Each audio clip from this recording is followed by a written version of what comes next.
I know, there's no regrets from me, man. Yeah, cool. It's all good. All right, sweet. Well, I'm pretty sure I've got everything on and we're pretty much ready to get into it. But I'd like to say thank you for coming over. Thank you for stepping into the home. I'll get you to pull the microphone in as well. That might help. And yeah, welcome Jeffrey to the Doxcast. Let's go. Yeah, cool. I I met you at the David Goggins event. I want to start off by saying that, and I want to know what your experience was like going to that event. think one of the things a lot of people, David Goggins, great individual and what he's been through and what he's accomplished in his life. One of the things I always look for is the step-by-step process to that. How did he get there? And it's probably, something a lot of people will find great inspiration or motivation from David, but I need to know the step-by-step process. And, a lot of the questions after the conversations he had, they were sort of more around you can do anything and you can step into it. And we're getting that all the time, but how do you actually do, what's step one? What's step two? What's step three? And that's something I've learned over the years to pass on to our clients. It's like we want to teach you how to actually do it. Whereas Dave, just show up, motherfucker.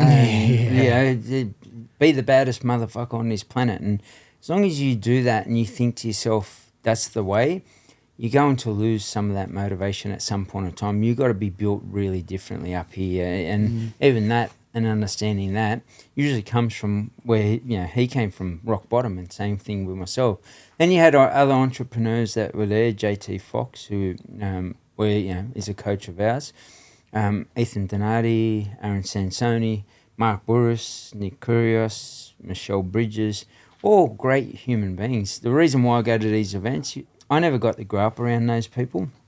We didn't even have the internet when I grew up. Yeah, true. So you're blessed in this day and age as younger kids, these kids that have got that, and some of them have taken it and ran with it, and millionaires, billionaires out of what they do digitally or social media, and congratulations to them. So, but to be around proximity, just to see how they think, that's something very important to me. I always try and put myself in places I can't get, or haven't been, or haven't grown up in, and that, for everybody that listens to this, put yourself in those spaces. And these conferences, I do it for that reason.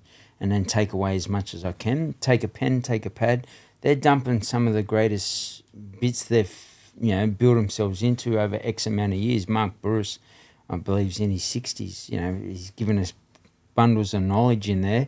Learn from that and plug it into yourself and watch what happens in life, man. Man, you speak facts already, bro. I'm already so excited. I was already excited for this podcast, but you're such a good speaker, dude. Honestly. I appreciate that. Great speaker. I've never been to anything like that before, and it was just inspiring. I didn't even know nice. I didn't know what I was getting into. My brother bought me tickets as I'm a big David Goggins fan.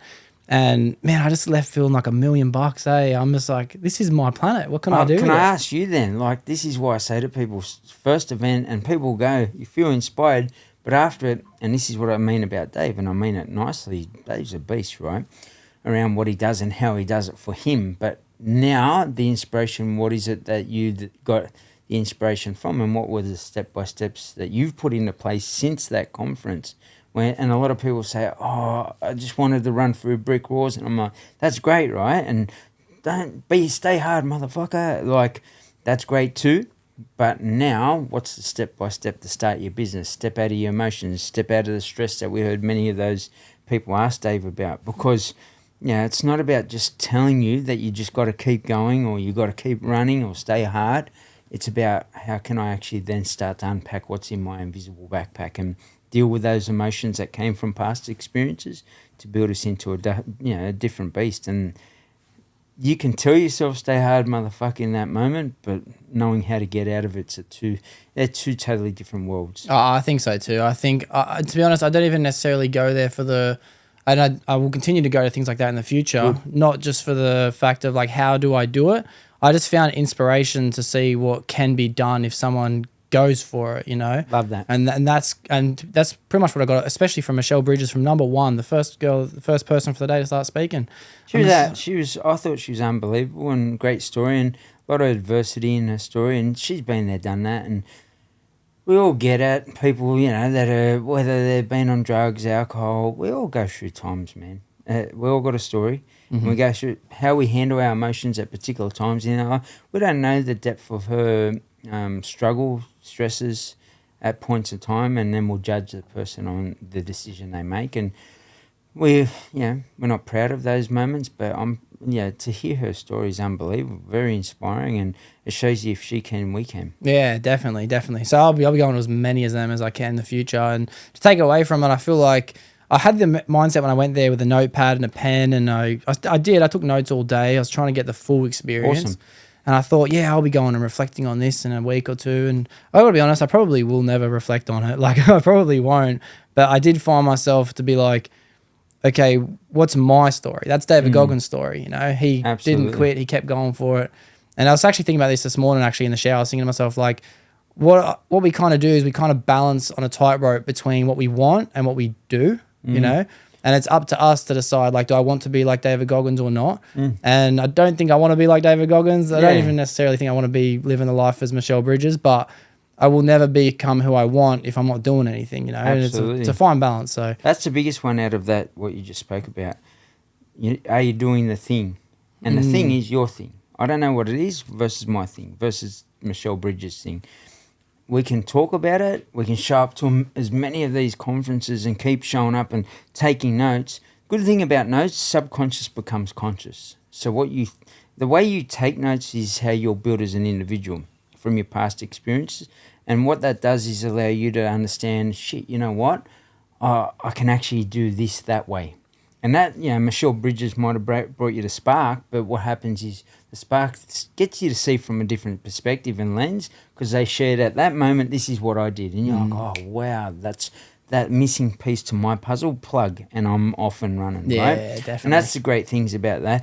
One thing I would say, and you touched on it, so many people do that, your notes become cobwebs. Yeah. And what that means, you take the notes there and then they go. But it is a good thing, subconscious becomes conscious when you think about it, versus when you write it out. There's everyone, I always say to them, how long you been thinking about something? Oh, I've been thinking about it for years. Well, if you haven't done it for 10 years, 5 years, all your life, and you're 20 years of age even as an example, what's going to happen for the next 20 years? So take that subconscious thought, grab those notes, and next time you go to one, go back and reflect on the notes. And like literally the next morning, read them again.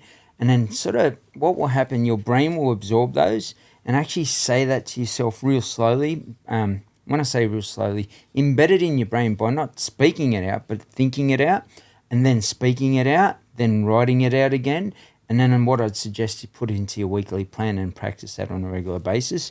And now you've grabbed what Goggins or Michelle Bridges has said and plugged it into your own life. And that's what it's all about. And it's just taking everyone else's experiences. And maybe I'm looking at it the wrong way, but I just feel like I've got so much to gain from everyone else, you know. And I don't know if that's a selfish thought to think, but I think, oh, you've done all this work and I get to like apply that in 1 second. Like, beautiful. That's crazy. I always say time compression, man. And people, when you understand time compression, I do it for 30 years, give it to you, and in 1 minute you've got this new tool that you never had before. Yeah. And that takes you away from stress towards financial freedom, a better business, a better outcome, whatever it is in your life. Always go with the intent to listen and learn. A lot of people go and just listen and hear something. Oh, that was so inspirational. All right, so what was your biggest takeaway? And they go, just, be motivated all the time. Get more substance than that. Most of us operate from what I call surface level. Social media is quite a lot of that. Stay hard, motherfucker, and all these. But when you get people that have substance, you see they get the big followings because they're giving you the step by step. Are you somebody that thinks like this? Here's how you could change 3 tips that could change your life. And now people are like, oh, what 3 tips can get me away from stress or more money or the holiday I want or the life I want? So be that person for yourself. Find substance in conversations. I love that. Depth. I love that. I do a bit of research before I do any episode for the podcast, right? So I was familiar already with the inspiration, the lifestyle, the coaching, the health. I've been familiar, and I think that your bio shows a completely different thing than your posts actually do. I've got to be honest, that's crazy. And I didn't even know how I really wanted to start this conversation. I'm glad we got to start on a high note, a positive note. It was cool. But one thing that I did really notice when I was going through the posts of your Instagram was I thought of that quote by, I think it was Michael Hopf. I think it was the guy who has that quote that says, hard times create strong men.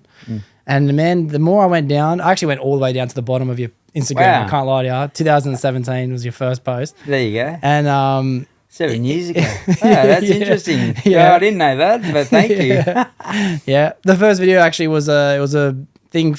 I think I won't be able to remember who the person who filmed the video was, but it was someone films, and it was a video of you walking around, giving a bit of a documentary style vlog into growing up in this area kind of video. Yeah. And I was actually looking at that thinking to myself, like, I don't think anyone else was posting videos like this in 2017. 2017 was like a photo on the beach or like at a party or like someone's holding Commodore or something like that. And I'm thinking like that's today's videos. Yeah, it was very innovative. And I have to say back then, even then, I was, whatever way you want to put it, I stole it. The idea came from Prince EA, and they were doing videos of that nature. Jay Shetty, same thing. So those two back then, and I went, great way to present videos, and they got these huge followings really quickly. Unfortunately, my story hadn't come out then, and I hadn't even told people my story. So it was only about 2 years ago, Russell Manser said to me, Morgs, you got to tell your story.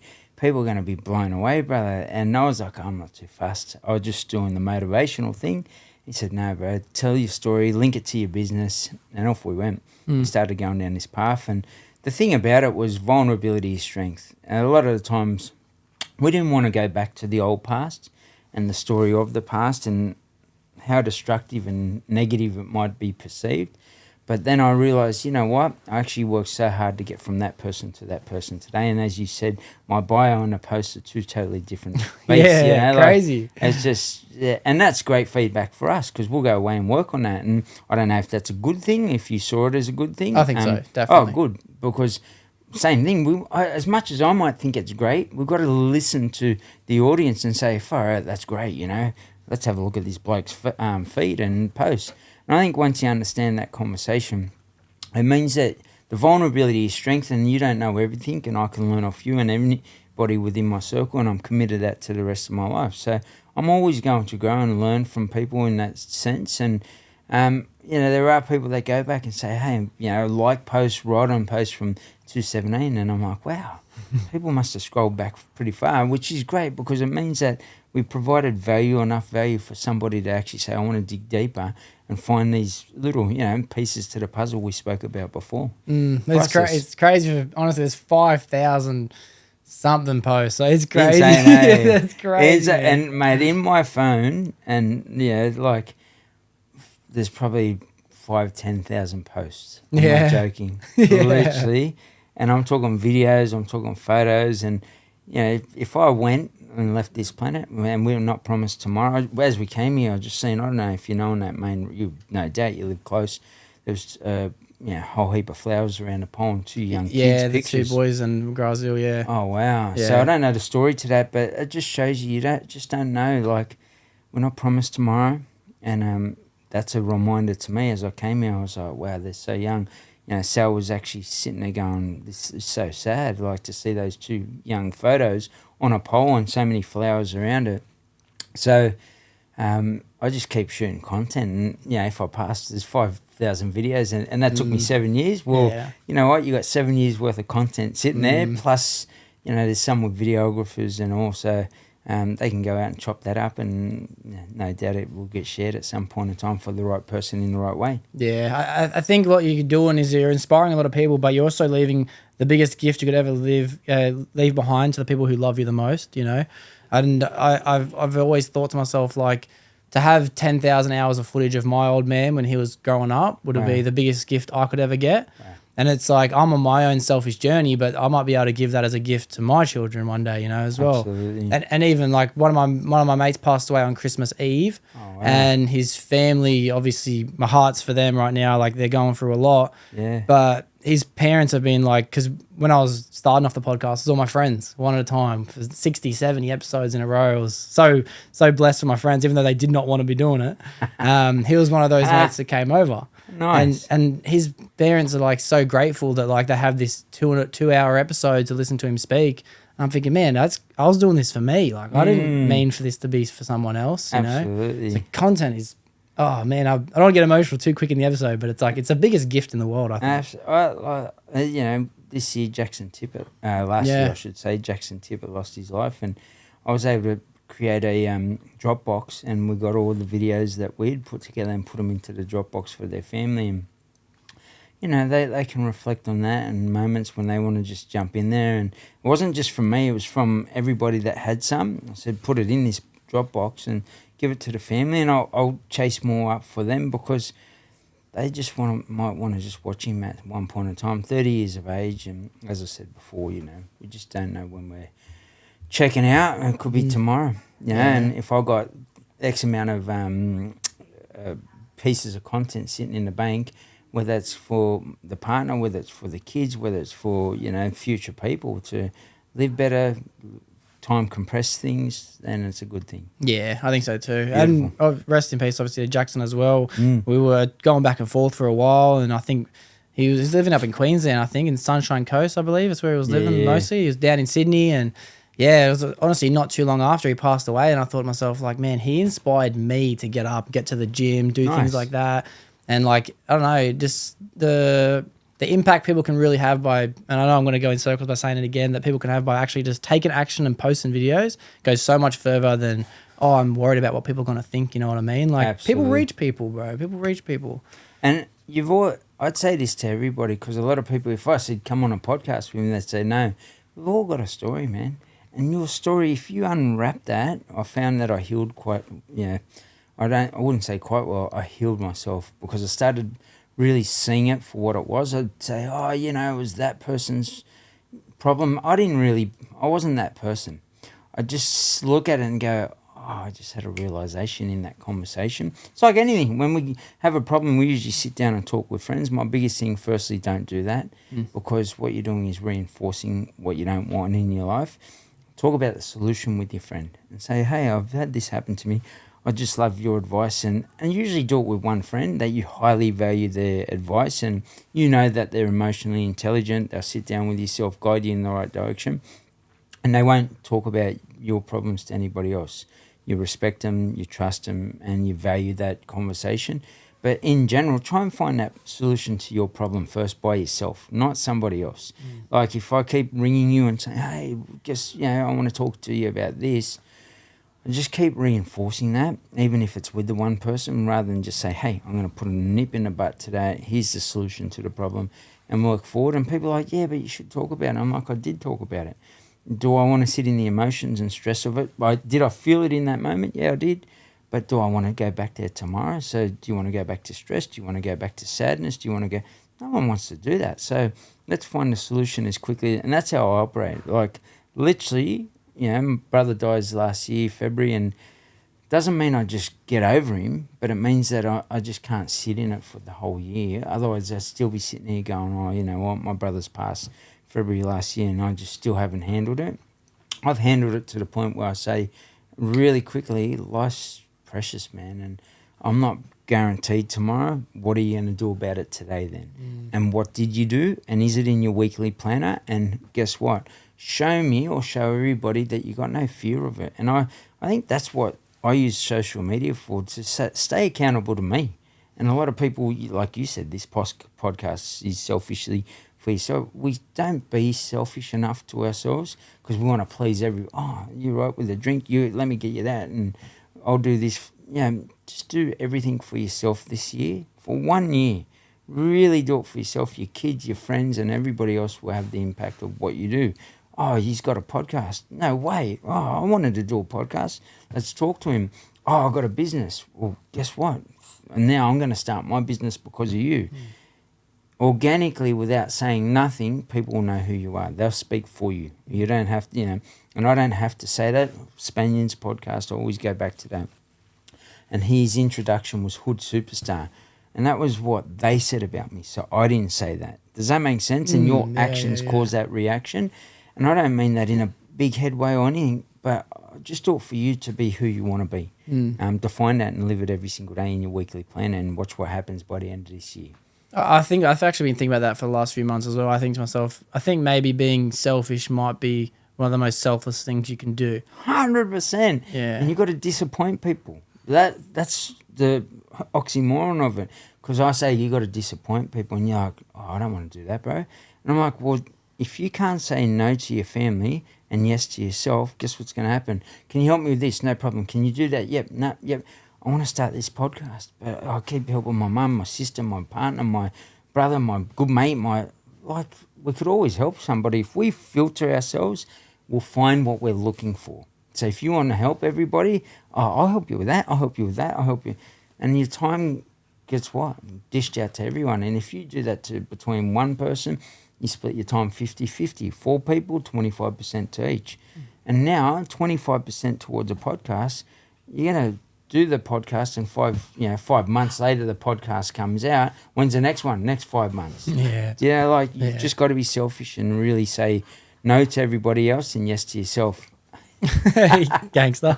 Yeah, cool. We've got a third guest on the podcast today. Yeah. Introducing Nala. All right, watch out. Nala, let's go. Come. So here. Come. You did mention a couple times through this chat already, the story growing up, and I'm glad you mentioned the Spaniard podcast as well. I actually listened to the Luke Irwin one. I'm a big fan of Luke Irwin. Luke actually asked me great questions. Yeah, I think so too. I think he's, for what most people don't see of Luke, they might think he's just a silly pranks, these kind of things. But when you deep it, I think that he's just a very curious, interesting person. Absolutely, and he's a great content creator. He's always had huge followings.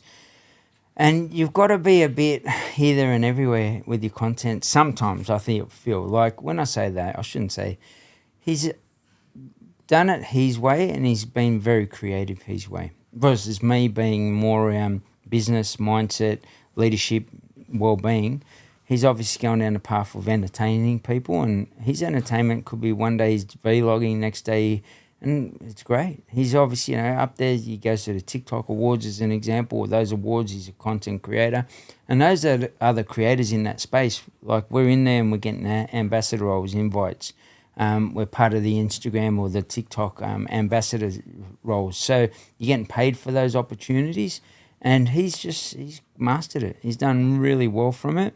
And he's learned so much. He's become so diverse. And he's actually matured probably over the last 2 years to the point where I seen the other day he'd give up drinking for a year. Yeah. That surprised me when I seen that. An old him versus a new him, I think that's great. And we don't all change in 5 minutes. And because he's so public, everyone gets at you and says, oh, you're a wanker and all in the comments. But the good thing about him and all good content creators, Spaniard gets it all the time too, we just don't get in the inbox. It's because it's not, and I mean this nicely to everyone watching, it's not what you think of me, it's what I think of myself when I look in that mirror. And that's what you've got to do for yourself. When you watch this, you've got to literally look in that mirror tomorrow morning and say, do I actually like who I see in that mirror? And you can say and put the mask on, I was a bank robber, I'm 20 years in jail. Now, you can look in that camera and say, I'm all good with this and this is great, right? Look in that mirror. I'm cool with who I am, but you're full of shit. You're not cool with who you are. And the word dissonance sits in the space, this space between perceived reality and the actual reality. And your personal reality is created by your personal reality. And once you shift and change that, you can become a different beast.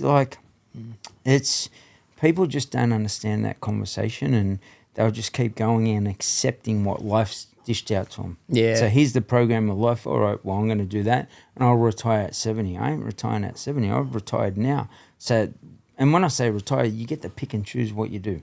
And that's, a beautiful space to be in, to do what you want, when you want, with who you want, as much as you want, which means, I had a good friend over the other day, or business partner. How much was that, bro? I don't know. How much was that, bro? I don't know. Got to the third thing, big wrap around the screen. How much was that, bro? And I said, don't know. And he goes, to do what you want, when you want, with who you want, as much as you want. I got it into him where he realised that conversation was, when I tap my card, I just don't look. If I want it, I'll take it. And when you get to that level of operation, it's just a great way to be operating. Because that's what I aim for and that's what I got. You aim for what you get, or what you shoot for, and you'll get what you aim for. So, might as well make it good. Yeah, you may as well start planning and dreaming. I think about it all the time. I think maybe I'm not dreaming big enough, you know what I mean? Because I believe I'm going to get what I want. So it's but I don't know, I'm struggling to dream bigger enough, you know what I mean? Yeah. And the best way to do it, you've gone to these conferences, right? But Sal and I were talking on the way here, and she said, put yourself in somebody. Imagine you could put yourself in somebody else's shoes. And I was like, wow, that's powerful. And she's like, imagine, like, so she could put herself in my shoes and see through the lens of my eyes, my brain, my thoughts, my operations, or the life I've had. And like you get these flashbacks, wow, this is so cool, going down the mountain, or I don't know, driving this Ferrari, or maybe it's fishing just down by the river and, whipping your line in. I don't know what it is. Or watching the sun come up, walking with your partner hand. I don't know what it is, but imagine being in that person's shoes. And I went, that's powerful. Like, imagine I could put myself in your shoes and sort of play it flash. I could go on the screen and go, rewind, like you did on my post, and you go back and go, wow, that happened to you then, and now that's how you built. Wow, that's an incredible journey. And we don't get to see that, but you sort of do get to see that in the social media posts if you are intentional, if you're aware, if you're mindful, if you're sitting down listening and learning and earning from the person that's giving you what they learn over X amount of time, to compress it and say, here's the gift of life, and you can take it. But most people just let it stroll by because they're in the program of life, and if it doesn't fit your filter, we'll just filter it out. I don't need that. I don't need more money. But then tell me, like 6 months later, wish I could travel to Europe. And I'm like, wait a second, you told me you didn't want money. So understanding what you're telling yourself, you've accepted. And a lot of people they can't handle that on socials. They'll be like, stuff you, mate, do you think you're better than me? Or, I didn't have a choice. And I'm just like, I'm not even going to respond back to that, because what's going to happen? We're going to get in this, how you're built of your values, how I'm built of my values, what your filter is, what mine is, and we're going to go like this. And if mine is geared towards helping you step up to a new level of life, emotionally, spiritually, culturally, financially, psychologically, physically, all these L's, right? Guess what? Well, you can take it or leave it, and I'm not going to argue whether you should take it. That's your choice. Most people we find just will block that off, and I'll see it at conferences. Their body language will do this. They won't grab the pen. They won't grab the pad. They won't write out, even though something could shift and change how they're sitting there with that, closed off self. And that closed off self comes from something that's happened to them. They're trying to control the environment. Well, you just got a tip and tool that could actually step you out of that environment and actually go back to living life. But what you did, you missed the opportunity because you weren't listening and learning. I had a friend named Josh who told me on our episode that, like, most people aren't millionaires because subconsciously they're aware of the work they'll have to put in to become millionaires. True story. And I'm like, oh my gosh. That's true. Like, there's enough information on YouTube for you to become a millionaire. There's young kids like 12 years of age, millionaires, because they followed their passion, right? And then to tack on the back end of that, it's maybe your family said money isn't everything. And you're like, even for us I'm a proud Aboriginal man, we grew up where we were abundant and rich already from, the land, the sea, the sky, and all of the above. So we were told money's not everything. And I had to get past that, because if I don't get past that, well, what's money for then? Is my next question to the person that says that now. And I go, to pay your bills. And I said, so is life about paying your bills? No, I travel. And I go, all right, so do you like travel? Yep, sweet. So how many times a year do you travel? Once or twice. Usually most people travel twice if they're lucky. And local, if you count some locals, they might get in 5 a year if they're really, traveling along well. Now, I say to them, would you travel more if you couldn't? They go, 100%. I said, if I gave you 5 different holiday locations, I paid for business class flights over there or first class, paid for the 5-star hotels, would you go and stay there? 100%. I said, so what you've accepted is what you were told.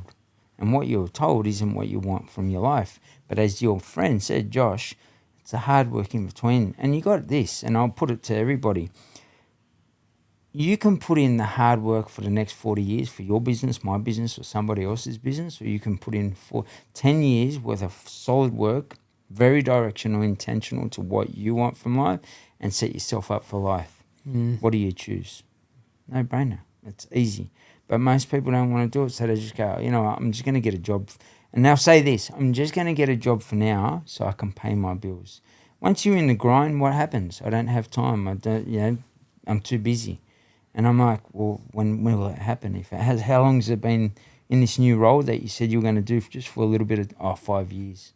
Well, what's going to happen for the next 5 years? Anything different? Nothing changes if this doesn't change up here. If you don't wire yourself as a first response to think the salaries, that's your handcuffs. That's the handcuffs of life. You're geared to a salary. I'm getting, mate, but I get 3,000 a week. Yeah, that's great. Well, I get 3,000 in an hour. And I'm not saying that I'm better than the person. I'm saying, what's your skill set? Oh, I've been in this industry for 30 years. I want to scream. What the fuck? You're an expert in your field. Grab that $3,000, grab that knowledge and turn it into value to people, or I call it the VB tool, common value and benefit to the conversation, and you'll get paid $3,000 an hour. And you can do even 5 of those a week, and you're on $15,000 now. And you got the rest of the hours to see your kids grow up. Go and throw a fishing line in, jump in the ocean, backflip off, I don't know, the moon. You get my gist, but what we don't do is the hard work that we need to do. And Josh is on the money. It's like people just don't want to do it. But you've got to ask yourself, all right, if I don't want to do the hard work there, do I want to do the hard work for Jeff's business? So I say, hey, come in and I need you to do that report for the next week. Like, is that what you really want to do? I might pay you $3,000. If I put that up and said $3,000 a week, write my reports, I'll get 1 million people jump in and say, I'll do it, I'll work it out, right? But do you like doing it? Not really. And if I keep paying you the $3,000 a week, guess what you're going to do for the next year? The same thing. And then you say, this sucks. I hate doing this. It's bullshit. Putting all this data together. I hate it. Sal hates it. And I'm like, well, invest in somebody to actually come in and do that as as part of our business. Otherwise, keep doing it. And if you're going to complain about it, if you're going to keep doing it, don't complain about it. If you're complaining about it, then I suggest you shift out of it. And if you're not, then I'm not going to listen to it. Not because I don't care, but because you're not listening. Does that make sense? Oh, mate, I've just compressed time for you. Everything's making so much sense, and to be honest, my brain's firing 1,000,000 miles an hour because I'm already itching to find out more information. The more you speak, I'm gonna take a pause because I definitely want to keep going from this point forward, because you're selling to a lot of people the life that they want to be living. And I think that's amazing. Like, everyone knows what it's like to want more, but barely anyone knows what it's like to go get it. But I think I would like to get to know the person who became this person you are today as well. And I think people listening would as well, because that also lets people know, like myself, like, who is the person telling me to live a better life, And I've heard your story on a couple of podcasts before. We don't have to go too deep into it. I know that, you did mention earlier, like, the past is the past, and I need to dwell on what the past was. But just to quickly touch on it, like, what was your story like as a kid to a teenager, and at what point did you make this decision that you're telling people to make the decision to make, my life better? At what point was that line? Like, did you already hit rock bottom? Were you slowly out of it? Like, what was that? I was thinking about it a long time, but, rewinding back, my parents got at each other, and, just like any relationship, no doubt, through those times too, mum being Aboriginal, father was Austrian, and, like, you look back on that now, and they just, he came over wanting more got away from the war. Mum going through the stolen generation, and they've trauma bonded, I guarantee, in a nightclub. And what ends up happening, I become a byproduct of that little meeting. And unfortunately, they don't get on. Some point in time, Dad's physically abusive. I jump out the window of home, hit the streets of Sydney as a homeless kid at 12, and start to align myself with the street kids. Graffiti was coming out back then. I become one of Sydney's most well-known graffiti artists, and for us that was my identity and the validation I didn't get from my parents. And then petty crimes, just wanting to eat from the streets, into more serious crimes, and over time very innovative in how I did crime. I wanted to do it. My father always said, if you're going to do something, do it really well. And I took that to a whole new level, I suppose, in crime, to the point where police respected what we did, which is pretty crazy. And I know that sounds, people are like, bullshit, the police. The way I know that they respected us is they bashed the shit out of everybody else when they arrested them, especially like organised crime, or back then it was Major Crime Squad for us. There's all different names from these days. Raptor's the current one. Raptor would arrest everyone and arm robbers and bash the shit out of them, right? And then say that they resisted and all of the above. That's a whole different story. But for us, they'd arrest us and just take us in. And it was more because we tried not to hurt people during armed robberies. And when I say armed robberies, back, just to give context, we went through searching. So originally when I was a kid, breaking into shops, finding the safe key during the night, and money. And it started from, as a young kid, going in the back of canteen, finding the red frogs, bundle of money, and then went, here, we're going to roll with this. And if it's in this shop, it must be in all shops. And me and my brother sort of went on this journey, got locked up at a young age, 12. And that just rolled into a whole life of 20 years in and out of custody, juvenile justice jails, both here and in Melbourne. And then that went into searching, which was distracting shopkeepers, taking the money out of their safe, locking it back up. They wouldn't even know that we'd taken it. No doubt many surprised faces by the end of the day. And then that went into bank snatches, so we're snatching money off bank counters.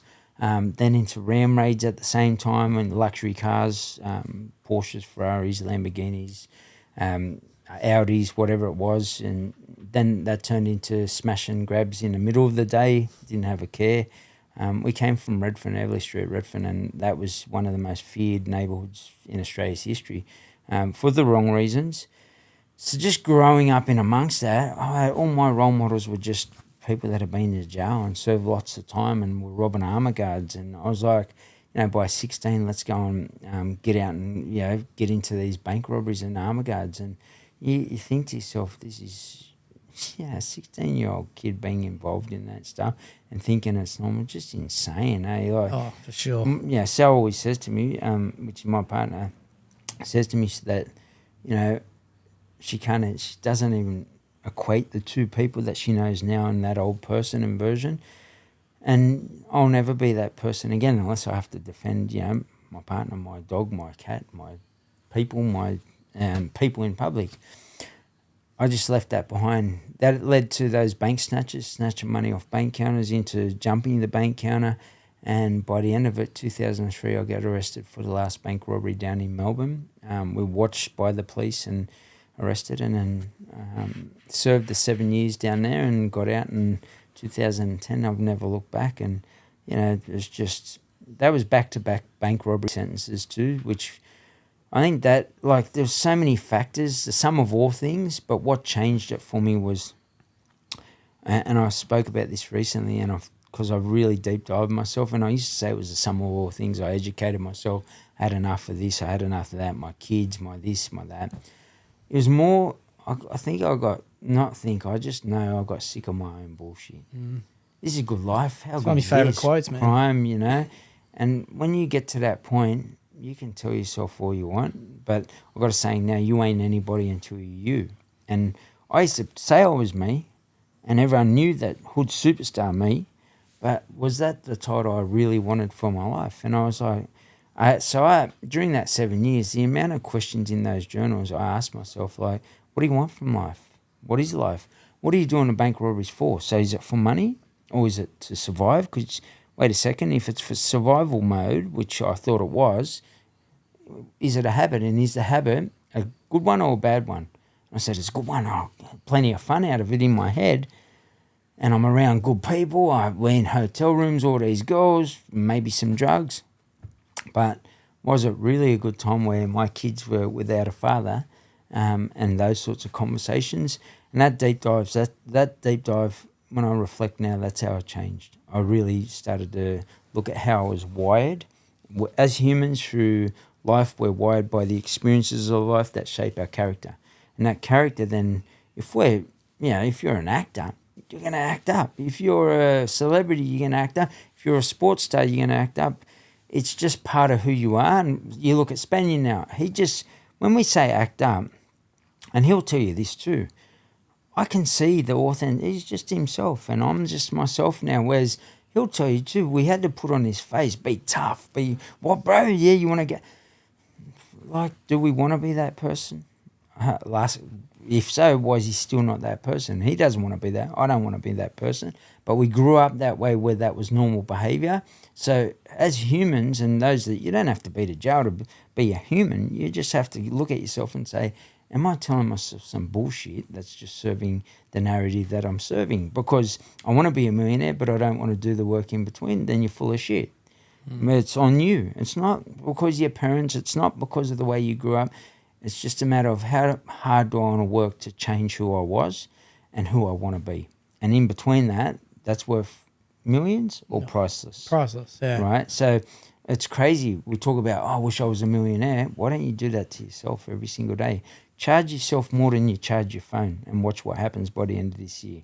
And when I say that, charge yourself or charge your phone means you charge your phone when you go to sleep. You sleep for 6 hours a day, times that by 365.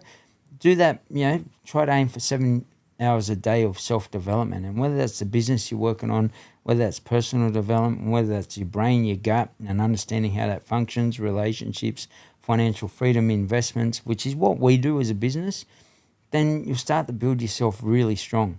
And you can't touch me. You can write, you're boldy, you suck, whatever it is, you're a wanker. It just doesn't worry me because I know who I am. And if you sat next to me, you'd say, I'd love to sit next to this person. He's actually caring. He wants us to win as well.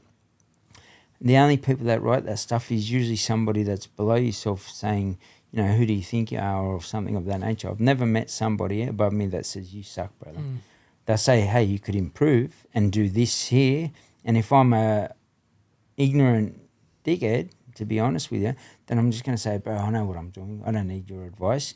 If I'm smart, then I'm just going to sit there and say, this person's got the shoes on and got the life in that, I'm looking through his lens with his shoes on or her shoes on, and wow, they're driving this car or they're living that way or they're living in peace and happiness or in a great relationship, respectful one that has boundaries, then I'm going to step into that. I'll put them shoes on and, hey, here's Jeff, I'll tell you how to be a better father. I need that. And it's something I'm constantly trying to work on because I lost that contact with my kids. So I'll listen to podcasts around that. How do you be better as a father from those that are great fathers and great leaders within their own family? Because I never had that to role model. Doesn't excuse how I was, but it means that I'm committed towards a better self. And, if that's all I can do, and hope that my kids eventually come back into my life. I got so many points that I can't wait to get to throughout this episode, but what I'm guessing, and I don't know this for sure, but it sounds like you've always done what you want and you've never really enjoyed someone telling you what to do. Am I right when I say that or not right when I say that? Oh, no. I've always listened, man. Yeah? Yeah, always listen. Mm-hmm. Definitely. No, I've been more open than not open. Yeah, open, yes, but like going from a life of, let's just call it petty crime to actual crime, right? And kind of, you obviously got caught and got in trouble for a lot of it as well. But it's like authority was almost not a problem in a way. It sounds like. I think the authority wasn't a problem, but I think I got caught up in. I put that what I call your invisible backpack. F the world. F the police, F the government. As an Aboriginal person, I was growing up in a community that was angry, and I just became that angry person too. So I didn't want to listen to them, stuff them, they're the enemy, all of them. They took our land, the police are against us, and they're meant to be safe for us. Like, I was getting picked up as a 12-year-old kid, driven to Cornell, which from Redfern to Cornell was like probably solid hour drive in the back of a bull wagon, getting thrown around, dumped and saying good luck walking back. And then when I got cheeky, they'd jump out and chase me and literally physically assault you or keep you handcuffed to a bull wagon. And people say that's bullshit. Police wouldn't do that. Each to their own. It's a free world. You believe what you want. But the reality is, and I understand because we were throwing bricks at them. We were running riots with them. You got to understand, like, this is your chance to get back at me. And they're so angry. They're carrying the same thing. They're carrying anger as well. These bricks down here, these black so-and-sos. And I understand, like, imagine someone doing that to your family, and their family's the police, right? Yeah. So I'm throwing bricks at, wait till I drive down. When we get some, let's give it to them. They're just people, aren't they? They're just people. And in the end, we're all humans. Do you reckon they want to have running riots with us? And do you reckon us as young kids wanted to have running riots with them? We just didn't know how, this is for everybody, how to manage our emotions. Neither did they.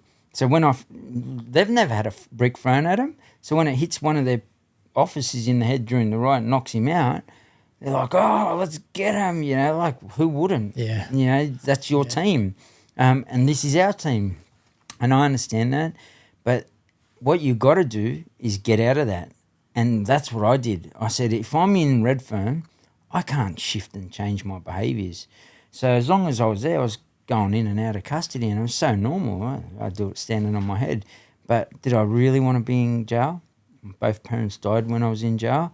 And, like, if you knew the pain from that, like, thinking that my mother and father on their last legs actually, you know, were thinking we let our son down probably, you know, sitting in that hospital bed, both of them in that sense. And, like, I can't see my son on my last breath or, like, just stuff like that, man. I'll never get back. But what I did, I took that and same thing. I said, what can I learn from it? How did I grow from it? How do I prosper? It means that I've got to cherish life and I've got to make the most of it. And I'm not doing it for them, I'll do it for me. But organically, they're looking down and saying, you know what, I'm proud of what you actually end up achieving. And if I can, man, anyone can. If I can come from destructive fatherhood, homeless, broke, like I was broke as a joke, man, into a very successful business, global business, then if we can, you can do anything. It's just how much work you want to put into yourself, like Josh said, and big shout out to Josh, man. It's so true. It's just do the work. I think when you said before that a salary is such a pair of handcuffs people wear, it's such a unspoken truth about the world. And me personally, last year, let's just say not this financial year, the last financial year would have been the best financial year I'd ever had, right? But I worked nights. I worked in Canberra. I worked in Melbourne, Newcastle, Wollongong. I worked days. I worked weekends. I worked my ass off. And then this year, I'd probably earn less than half of that maybe. And it finally gave me a chance to go like, oh, I need to get more money again. But, man, I have to work every night. I have to work every hour. I have to work every day. And I realized that I was only dependent for the first time on the amount of times I showed up to work to get that hour's worth wage, you know. And that's something that I've only recently started to hear from people. Maybe I'm only hearing it because I'm finally coming to awareness for it. You know, maybe the thoughts have always been there. And you end up in a different circle. Yeah. Too. Like, they'll tell you can. You go to Dubai and your dreams are valid, man.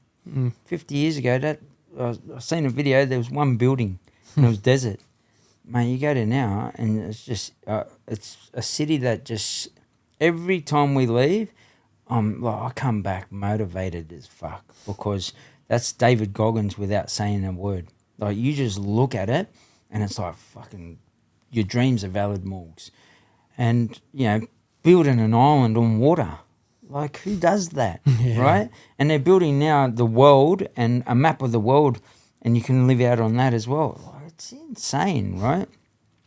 So if they can do that, then you can do anything. And what it is you just got to be so intentional and directional towards what you want. Write it out. But here's the thing. A lot of people, what you just said or what you spoke about was you got to work hard. And if you've got the work ethic, then what if you put that work ethic into doing your podcast well, doing your business well, where you worked on the business, not in the business? And that's what we do. We get people to work on the business, not in the business. If you remove you, how much money do you make? Zero. So if you put another person in and you got one person doing that, they earn the same money as yourself. You might take, you know, say you're on $5,000 a week, you might take $2,000 and give them $3,000 for the week. Now replicate that 9 more times with different pods, and now you've got what? $30,000 a week. You get my drift? Or you took the $2,000, and you paid them. Now you got $20,000 a week. And once you do that, now you're doing what? Maybe it's with your partner. You're doing stuff that you wanted. Life's out there, man. And I'd rather travel. I'd rather live every moment than just exist in moments. And that's very hard to do. You know, that's very hard for people to take that leap to go from earning a good amount of money. Like, I'm going to use myself as an example. To even now today being like, should I spend 2025 grinding again? Because I know it's so easy. It might be hard, like, because I do work hard. I'm sleepless nights, all this bullshit about what it's actually like to work a construction job. So it's hard in that sense, but it's easy in a sense that I already know how to do it. You know what I mean? I've been down that road before. In chaos. Yeah, exactly. It's comfortable knowing I can go down that road, you know? And I like how in the beginning of the podcast we talked about David Goggins' event, and you went because you like to know how and the steps by steps in order he became David Goggins. Because it's kind of what I want to get to at this point in the podcast as well. Like, obviously you'd gone through your journey in the last in 2003, I think you said it was, and to 2010. 2010. And then from then you would have had to become the person you are today. So this isn't even that long of an endeavor. You know, 2010 to me doesn't sound that long ago. And to be living the life you want to live and traveling around and spending time with who you want, when you want, and where you want, like, what's the first step someone can make, you know? Instead of going down the traditional road, like, you could have went and got an apprenticeship, got a trade, and made, you know, more money than 80% of the people were earning a construction job. Absolutely. But you went a different road, you know? So what's the road that you walk down to live the life you live? That's funny. I could say sign up to my program right now. That's a fair trust me, that's right? a fair program. Literally. Yeah. But a lot of it is deep diving yourself and asking these questions, valid questions. Like, we don't do it. Like, you go to school and you learn geography, maths, this, that, and the other. But what about yourself? How did you build yourself? What are your boundaries? Because if you don't have boundaries, you're putting out spot fires. I'm attracted to this girl. Oh, how beautiful is she. But she's just a bundle of trouble. You get with her. She wants to spend your money. You got no money. You're working all these hours for her, right? And I mean that respectfully. You're trying to provide down that for road, your partner, me, right? Yeah. And then maybe she wants to party, so now you're not even a party yourself, and now you take it snorting cocaine or whatever it is, right? Because you want to fit in. And the thing is, if you don't define what you want from life, and I say this to people, what is your roadmap to life? Your A to B of life. A is when you're born, B is when you die. That little dash in between is either filled with regret or life. So you get to choose which one you do. And if you're not designing your life, you're going to live a regretful life. I don't care who you are. End of life, you're sitting on that hospital bed. Here's a campfire of life. We're sitting around talking. Tell us your life. And you go, oh, bro, I woke up, went to work at 9 o'clock and got home at 5 and cooked dinner for my family. Great and noble and all of the above. But did it fucking light you up? And they're like, not really. And I'm like, would you have done things different? Would you have travelled if you could have? Oh, fuck yeah, man. I would have loved to have travelled. What countries? Oh, Greece. And I thought about going to Morocco and whatever it is, right? Why didn't you go? I didn't have time, money, this, that. It's all the reasons and the narratives that we told ourselves. So the step-by-step for yourself is deep dive how you build. And because how you build is become a narrative for yourself. So you go, money isn't everything. All right, where'd that come from? Why isn't everything? So have you had money before? No, I haven't. Well, how do you know that money isn't everything then? Tell me what money is, and really deep dive, well, what's money for then? Oh, bills, food, travel. That's what you usually get, those three, right? And I said, so, all right, so bills and food, is that what life's just about, eating and paying your bills? And they're like, no, I want to travel more. I go, how many times a year you travel? And I mean it nicely to the person. I'll do this at conference and they go, once a year, but it's great. And I'll go, so would you travel more? That quest. So really, I call it a layered approach. Ask yourself 10 questions around a particular topic. Relationships. What do you want from a relationship? You want kids? Do you want a partner that has boundaries? Do you have a partner that has respect? What is respect? Because we'll say, I want respect in a relationship. And here's a tip for everybody. I meet you and I'm the girl and I show up 10 minutes late. Straight away it tells me that she doesn't respect me. And she doesn't probably know what respect is. What do you reckon is going to happen when she needs to be validated? Reckon she's going to be loyal to you? Someone else comes along with more money, see you later, you're gone. And once someone done that to me and I got to that level, I'm like, I don't accept that. Here's what time we said we're going to show up. And even in business, someone tells me I want to be a business partner and then shows up half an hour to the business meeting, half an hour late. I'm like, no, I'm going to have to carry this person. Do you want to put out that spot fire? And this is what happens. We accept spot fires. You know, that girl, that person, that dog, that cat, whatever it is, your business. I just don't accept that anymore. And it means that I don't have to fight a fire here. I'm about to put the hose down. Oh, shit, another fire here. When do you have time to do something for the selfish self that you spoke about? And most people won't be that selfish because I'm going to fix everybody else. Do you know why? Like Josh said, you don't want to do the work because millions is great, but priceless is better. So you don't want to do the work to fix yourself in between, right? And that means you got to unpack the ugly side of yourself. What happened in your eyes to you didn't happen to you. It happened for you. And if you learn that lesson, that becomes a blessing. And once you do that day in, day out, and you work and ask those questions relentlessly, that's the power of journaling. But ask questions in your journaling. Don't just write the sun was beautiful today and my missus was hot and, you know, all of that. That's great. But actually ask yourself, what was the question I need to ask myself? Why do I think like that? Why do I procrastinate? What is anxiety? What is procrastinate? Learn what the words are. Crazy. I'll give you the greatest example for everybody that's going to blow you away. 3 things are the major killers in this country, or around the world, I should say: heart disease, diabetes, and cancers. Ask yourself how much do you know about those 3 big things? Most people wouldn't know. Oh, I don't want to get cancer. Do you know what foods? Do you know what thoughts? Do you know what behaviors? Do you know what actions? Do you know what happens? And once you do that, like, go and put yourself in a cancer ward. I guarantee you, sit out the front of that cancer ward for 5 minutes. I was very blessed because Mum had cancer. So we sat at the front for 7 years, and I was asking these questions, and they're like, fuck, bro, don't worry about what people think, fucking live life. Because they were terminal. They were dying, right? And they're like, bro, fuck, that's what you're worried about? Fuck that. I wish I had another opportunity. So I took that and I fucking ran that ball up hard, and that would be the biggest thing. Go and volunteer your time in the hospital and say, can I volunteer in the diabetes ward, cancer ward, heart disease ward? Heart disease ward, sometimes when they fall over, they ain't getting back up. That's it, you're dead. So what foods should I be eating so I don't end up with heart disease? Most people wouldn't even know. I know if I eat fast foods, what are you eating foods for, and what is the function of the food? To make you feel good, look good, function good? What foods actually matter in that sense? And have you done something almost of a degree to understand that? Why would that be that important to you? Because it's fucking priceless information. And if I could give you priceless information, how much would you pay me? Millions. Well, guess what? I just gave you a tip around 3 things to go and research over the next 3 days. Spend 1 day on each of those, and then you'll come away and go, fuck, I'm going to stop drinking longer. And that's up to you. I'm not telling you how to live your life. You get to choose, and you go, no, fuck it, I'm going to fuck my life up. I wish you all the best with that too. That's important too, because you're not just telling, you're not telling anyone to do it, but you're opening people to the idea of, if this is the life you want to live, like, say I want to become, I think you said, better father to my kids, so you listen to podcasts about that thing. But then you're also saying, if I want, what do I not want to live like? I don't want to end up with diabetes, lung cancer. So let's avoid doing that as well. It's like, everything's about intention, It's like, and I feel like, personally, I can speak for myself, and probably people can resonate as well. Like, I don't think there is enough intention. I think I'm just kind of doing what I'm told most of the time, going around. 100%. This is when I have to be here. This is when I have to be there. Pick this up, move it over there. Wire this, plug this in. Like, absolutely. There's not really much of my own decision-making actions. And I think I convince myself that I make my own decisions.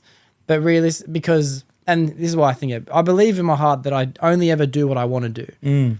100% we do. But maybe what I want to do sometimes is avoid the conflict of not doing something for myself, You just said the magic word. We all hate conflict. So let me ask you, how many values have you set for yourself? Before you answer that, you're going to say, I got respect, You didn't create respect. What did you create that is yours, right? A value that is yours. So I got something like where you tee off into life, time, energy, and effort within a space. What do I give to that space, right? And like these little values, when you create it, then you create something, negative fear loop, right? Feelings, emotions, action, reaction. And I did that myself. I actually knuckled down and went, how did I feel? What's the emotion attached to it? What's the action that comes from it? And what's the reaction? Then going across into the positive fear loop. So you take your negative to a positive. I created these things because I was like yourself. Wake up, go through the motions. Hey, what's happening? You want to go rob a bank? Let's do it. Bang, off we went. And that was just what we did, because that's how I was programmed that way. I'm in jail now I just go through the motions of wake up, train, eat, and repeat, until I get out. And when I get out, bank robberies again, because the program's just a program. And until you change the program, you've wired yourself, just like your computer that sits at home, that hard drive and everything on that hard drive is what you programmed into it. So you get to choose what you program into it today. My biggest advice is go and ask. You touched on something very important. A lot of people go, what do I want? But also, what don't I want? Because we focus on what we want. I want this TV, I want this car, I want this house, the beautiful partner, whatever it is, right? But also ask yourself, what don't you want? I don't want to be disrespected. All right, so what's respect mean? Do you have boundaries then? No, I don't. What's your boundaries what's the conversation I'm going to have with you when you cross that boundary? Can you have that conversation? Do you know how to communicate? Why are you fearful of that space? And it could be a domestic violence situation that's made them fearful to not raise their voice, but have an effective communication conversation. when you build yourself well, you won't even get into that. Do you know why? Because you'll meet somebody who has boundaries, and they'll respect you, and they won't. You just don't. You're like, hey, everything's a response from love. When it's not, it's a response from trauma, and trauma, when it's bottled up enough, bang, it explodes, and unfortunately, people on the other side of that. In that thought of trying to avoid like the things that you don't want to end up, it's making me play on a thought, and I want to try and express it and see what you think of it as well. But it's like, I remember one of the intentions that I didn't want to live my life like anymore was I decided to go sober. So I cut out drugs. I don't drink or drug, and it's been 26 months, almost 27. Nice. Solid. Thank you. But and the reason for it was like I enjoyed doing it. In fact, I still don't miss it, but it's like I still get a little bit like I had a lot of fun doing it. And in the moments I didn't feel like I hated my life. I actually felt like I loved my life. I was just enjoying the roller coaster of what my life was. But then I got to a point where I imagined what my life could be like without it. And out of curiosity, I tried it. Now I'm too scared to go back. So I'm wondering like, and it's the same thing with work. Like I enjoy it. I don't hate it. I don't complain about it. But I'm wondering if I just make a decision of what it can be like if I don't do it, what it could be like if I would ever get to that point and go, man, there's no way I'm ever going to go back to living that same paycheck to paycheck. So when you were like, say, living the life of crime, robbing banks or even in jail or anything like that, were you hating the situations you were in, or were you just kind of enjoying it? And then what was that point of like, was it just curiosity? What would life be like if I do try something new? You know what I mean? That's how it changed, because I didn't challenge that. I just went, this is so good. All the boys are here from Redfern. Fuck, how good is this? And we're all solid, and you want to fuck with us and we'll roll with it. Did I really want that though? So I asked myself, do you really want this? Do you want to have to watch someone's, possibly going to put a knife in the back of your neck? Like literally, and many people didn't make it out of jail. And you see that, and you like, I've all in brawls where my brother on one side and brother on the other side get stabbed.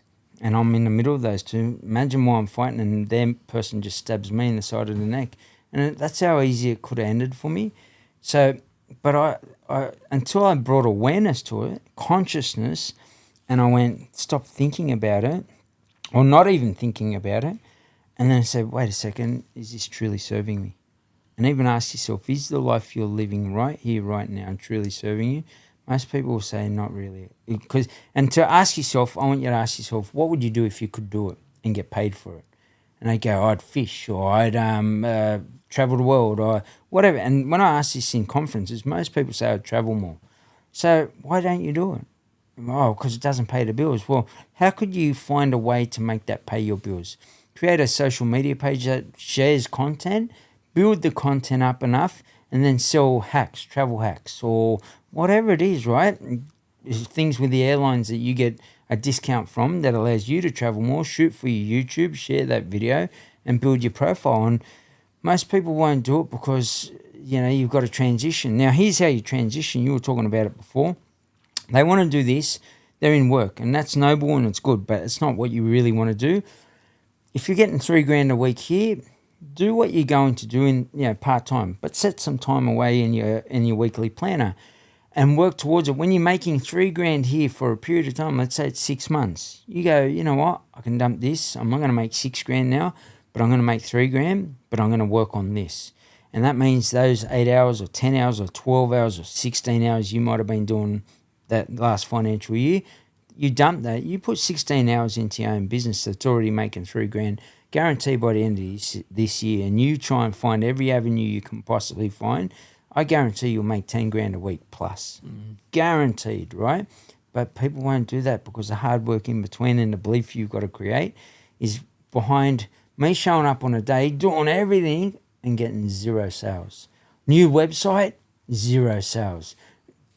Social media post, this is the best post I've ever done, 0 likes, or 5 likes. And you look back at that post, I don't know how many likes it's got on it, but I just started, and you don't know what's going to happen until you take the action towards the life you truly want. And I can guarantee if you don't aim for it, you'll hit 100% of the time. If you aim for what you're going for, and when I say going for, go for something that truly lights your soul up. Now, here's the thing with that partying thing as well. If you are making doing something that you love doing. Say this podcast was paying you 10 grand a week. You say, I'm going to party. My advice to somebody, and it's an each to their own. I'm not telling people to take drugs or party, but if that's the life you truly want and it truly lights you up, film your podcast on your boat that you own and all of the above. But if it starts to impact that, where you're showing up and we've seen it on socials where they show up and you can see they're wrecked and their relationships broken up because of it, their financials are down now because they can't handle it and they're snorting the cocaine so much that it's impact their mental health, they're paranoid, they got anxiety. Oh, I don't want to go outside no more. I don't want to film content. That's a problem. And that's where, the oxymoron of what people tell, I love partying and I had great times. I thought I did too, fucking looking out the window, seeing if police were going to kick my door in at 3 o'clock in the morning because of my paranoia from the cocaine. And then, just living a paranoid, mate, I thought grandmothers were surveillance officers. Yeah. I know what you're up to. And they'd be like, what, love? And I'm like, oh, come on now, you're so good.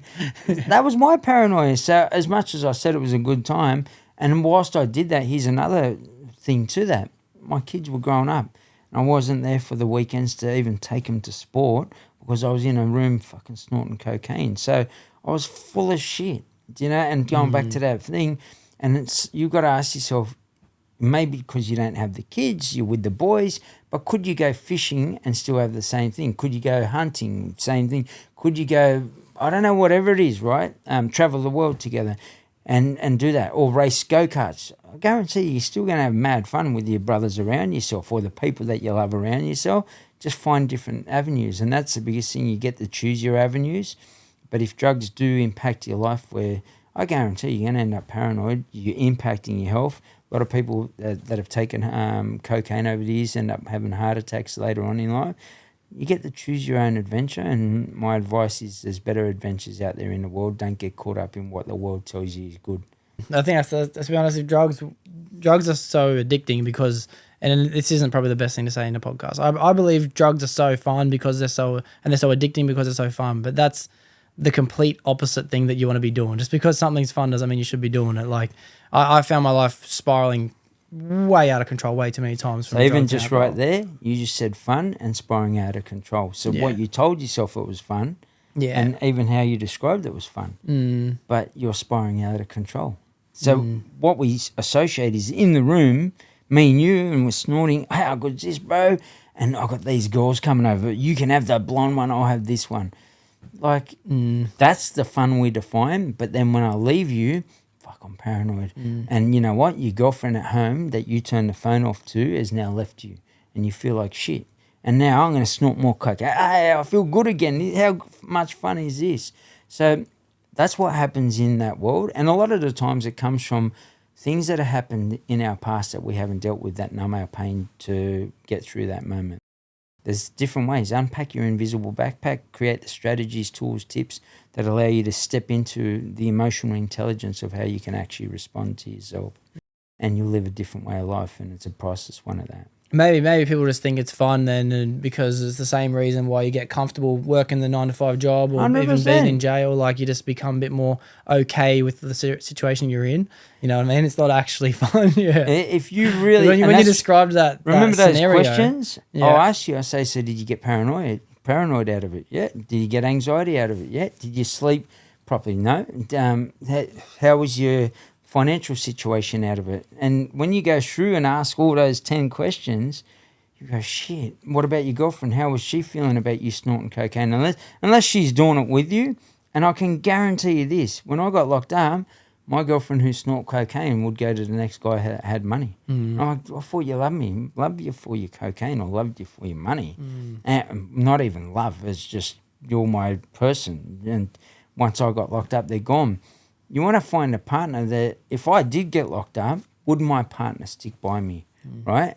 And not that I'd want them to, but I mean it's in the sense of, or if you go through a hard time in life, will your partner stick by you or will she jump to the next ship? Or will he jump to the next ship? They got more money, they look more beautiful. You're searching because you're not built well. Make sense? When I'm built well, I don't need to search for anything. I'm content and happy where I am. Yeah. And that means that the destination I landed at, I put myself there. And most people, you always hear, it's not the destination, it's the journey. Once you're at the destination, have you built yourself so well that you still enjoy the journey of life? And, you know, the journey doesn't stop in life. It comes down to how much you want out of life. And as long as you keep going out unintentionally, you'll tell yourself what you've always told yourself. And if I tell you there's a different way to make money, you say, bullshit, bro. You're just a wanker, man. Who do you, what? Well, he's one of them influencers, dickheads, you know. And even if I said, here's my bank account, 7 figures heading towards 8 figures, you're like, oh, bro, your father probably left that for you. Or, you know, we take first class photos or videos. Oh, where'd you pay for that? Is that on a runway somewhere? They'll write that on your thing. Because people don't believe that it's actually possible. You just got to make it possible by being willing to work as hard as your friend Josh spoke about. Once you do that, man, it's out there. It's possible. Young kids are doing it. You just got to find your passion, or when I say passion, what you're strong at, and do it relentlessly. If you've got that thing that you work that hard for, could you turn that into a business that franchises 10 different units that make you $2,000 off each unit, 20 grand a week? And what would you do then if you made 20 grand a week? Would it be party? Would it be party on a boat? Would it be just to travel more? Maybe you find your dream partner and have kids and settle down and buy your house. Each to their own. It's a free world, but know that there's more out there. And until you've tried it, don't say that, oh, I'm not fussed by travel. And I'm like, how many times have you travelled? I know. And they go, I've never travelled overseas in my life. And I'm like, well, until you do that, then tell me. And when they go, fuck, I want to travel more now. I had a friend who'd done the same thing. Oh, business class is and everything, Morgs. He always wrote on my posts. And I was like, yep, no problems, mate. I wish you all the very best. I'm not even going to argue with you. One day he's walking and I said, you've got an upgrade to business class. And he's like, oh, fuck yeah. He tags me in it. Jumps on the business class and he goes, fuck, bro, I can never travel economy ever again. Yeah. And it's not a knock on, there's not a I'm better than you thing. It just means that when I travel, I'm laying down, and if I want to sleep, I'll sleep. I usually get a flight that I can jump on, sleep, and I'll get overseas. I'm good to roll into the next day. Whereas, you know, sitting up against that seat like this, putting the thing around, I can travel business class, bro. I saved 3,000. Great. Good work. Each to their own, but the whole time you're like this. Do you really want to be like that? And that's like someone's whole life. If you extend that and that was someone's life, they're constantly moving. Oh, I'm not comfortable. But they'll just accept it. They got good at managing that, and now they just say, oh, this is life. This is what it's meant to be. No, it's not. You can design it to be seamless, stressless, happy, full of intent, and, you know, it's each to their own. I'm not going to argue with someone that says, bullshit, bro, that's not possible. All right, take care. And if you want to come in and say, hey, Jeff, how can I do it step by step? Here's the journey, and we'll give you that through their business. But if you don't, that's cool too, man. It's your life and your way. It's amazing, man, because I knew that you did this mindset coaching. So how do you describe it? Mindset coaching and lifestyle business, mindset, lifestyle. And lifestyle is your well-being. And well-being is not just training and nutrition. Do you want to travel more? Your boundaries, morals, beliefs, you know, environments that you're in. They're like very deep and very complex. It's called your roadmap to life. It's your GPS to life. We turn on a GPS when we go from my house to your house. I didn't know where I was coming to. Why don't we do it in life? And people go, I've never thought about it like that. I said, because we're not taught that in school. Anyone ever ask you what's your GPS to life in school? You know, like, they just say, what do you want to do when you go out of school, right? One question. Usually one question. And you say, I'm going to become an engineer, I'm going to become an astronaut, whatever it is, right? And then, all right, so what's the 10 steps to become an astronaut? No one even does that. So how are you ever going to get to become an astronaut when you don't even ask yourself 10 steps around it? Just impossible. It's usually like not even nowadays I feel like it's not even what do you want to do after school. It's what are you going to continue to learn after school. Like they're going to go do a course in this, you know what I mean? And most of the time people go into universities to do things because they don't know what they want to be yet, you know? Absolutely. It's unbelievable. It's crazy. Me personally, and I mean this nicely, I studied nutrition science. I'm a nutritionist, but do I use it?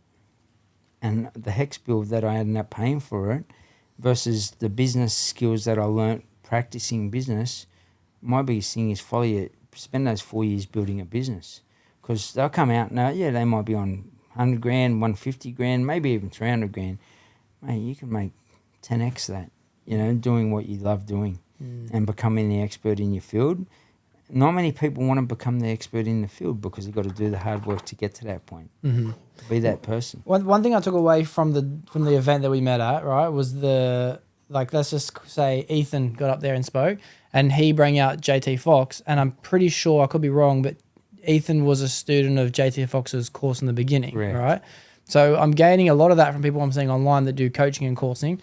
And going back when I remember going through your Instagram, like you had posts back then that were helping people transform their bodies, coaching people in fitness and maybe health as well, and diet and things like this. Like, is that how you started before you started coaching people in things like this? I was a trainer, qualified nutritionist in gyms, and then I built education systems within the gym, because even the trainers, I fought deeper than most trainers, right? And what happens, how do you always booked out, Morgs? Well, I had systems. When you build systems into your life, it's easier, right? And people go, oh, why would I do that? Well, try to leave your bin in home and not take it out on bin day. That's one system, just one, and see how your home smells for the week. Get my gist? So the systems you build into yourself in your home and your life will determine how seamless and stressless and happy they are. And if you choose not to do that, well, now you got maggots in your bin, and we just had that the other day. So did I, with her mother's house. Oh man, because no one lives there. Like, they come down and they stay there when they come to Sydney, and for whatever reason, someone left food in there, and she was gagging, right? And I'm like, I don't even want to. Oh, do you want help? Do you want me to help you clean that? And she's like, no, it's all right. But I hated it. Yeah. So that's what life's like. When you don't clean your areas, it's going to be filled with maggots and all of the above that you don't want in there. Who wants that? You want maggots in your life? And the maggots, the only one responsible for the maggots in your life is you. And I mean that nicely, like the boundaries you don't set, the values you don't have, the morals you don't have, the beliefs you don't have. Like, I ask myself all those questions, going back. Procrastination. Why am I procrastinating? What's in my invisible backpack? What's one thing I can take out? How do I take subconscious to conscious? By thinking it and now writing it, now saying it silently, now saying it loud, now putting it into my weekly planner, now practicing that until that becomes embedded in my DNA. And your cells are living, right? So they're feeling that. And when you create something within or at cellular level, it feels, as soon as your feet hit the ground, I feel like shit. I don't know what to do with my life. I don't feel worthy, or whatever it is that you're attached to on that cellular level. You look at the haka from the New Zealand rugby team, and they make us feel, come at there, come at, like I'm not even, and I know the first couple of words. I probably know most of it because I've watched it, and their faces, and that's their cells coming alive from the DNA of their culture that they've built within themselves. And that goes way back when. Find your way back when, build it into yourself, and you'll do the haka for your life. And there'll be no maggots in your life, man. And that's, they're going to eat, maggots going to eat you away inside. And you can put on a mask, the bank robber mask I used to wear, but I can guarantee the maggots that you sit within yourself are going to make you spew up, hate life, chew you away and eat you away until you're pretty much dead inside. And you can be walking around as a show at 25 but buried at 75, and there's more to life than that. Obviously, you've been leading by example then for a very long time. If it just started off as doing PTs and people were like curious, like, man, how do you have so many clients coming in?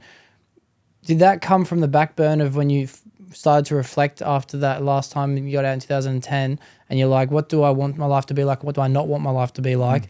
Was that the first time you started to implement things like the procedures and the routines and the structures, like taking the bin out every week, or were you always living like that? My dad put that into me. I ran away at 12, and by then it was instilled in me. So I'd say to everybody, you got to practice that.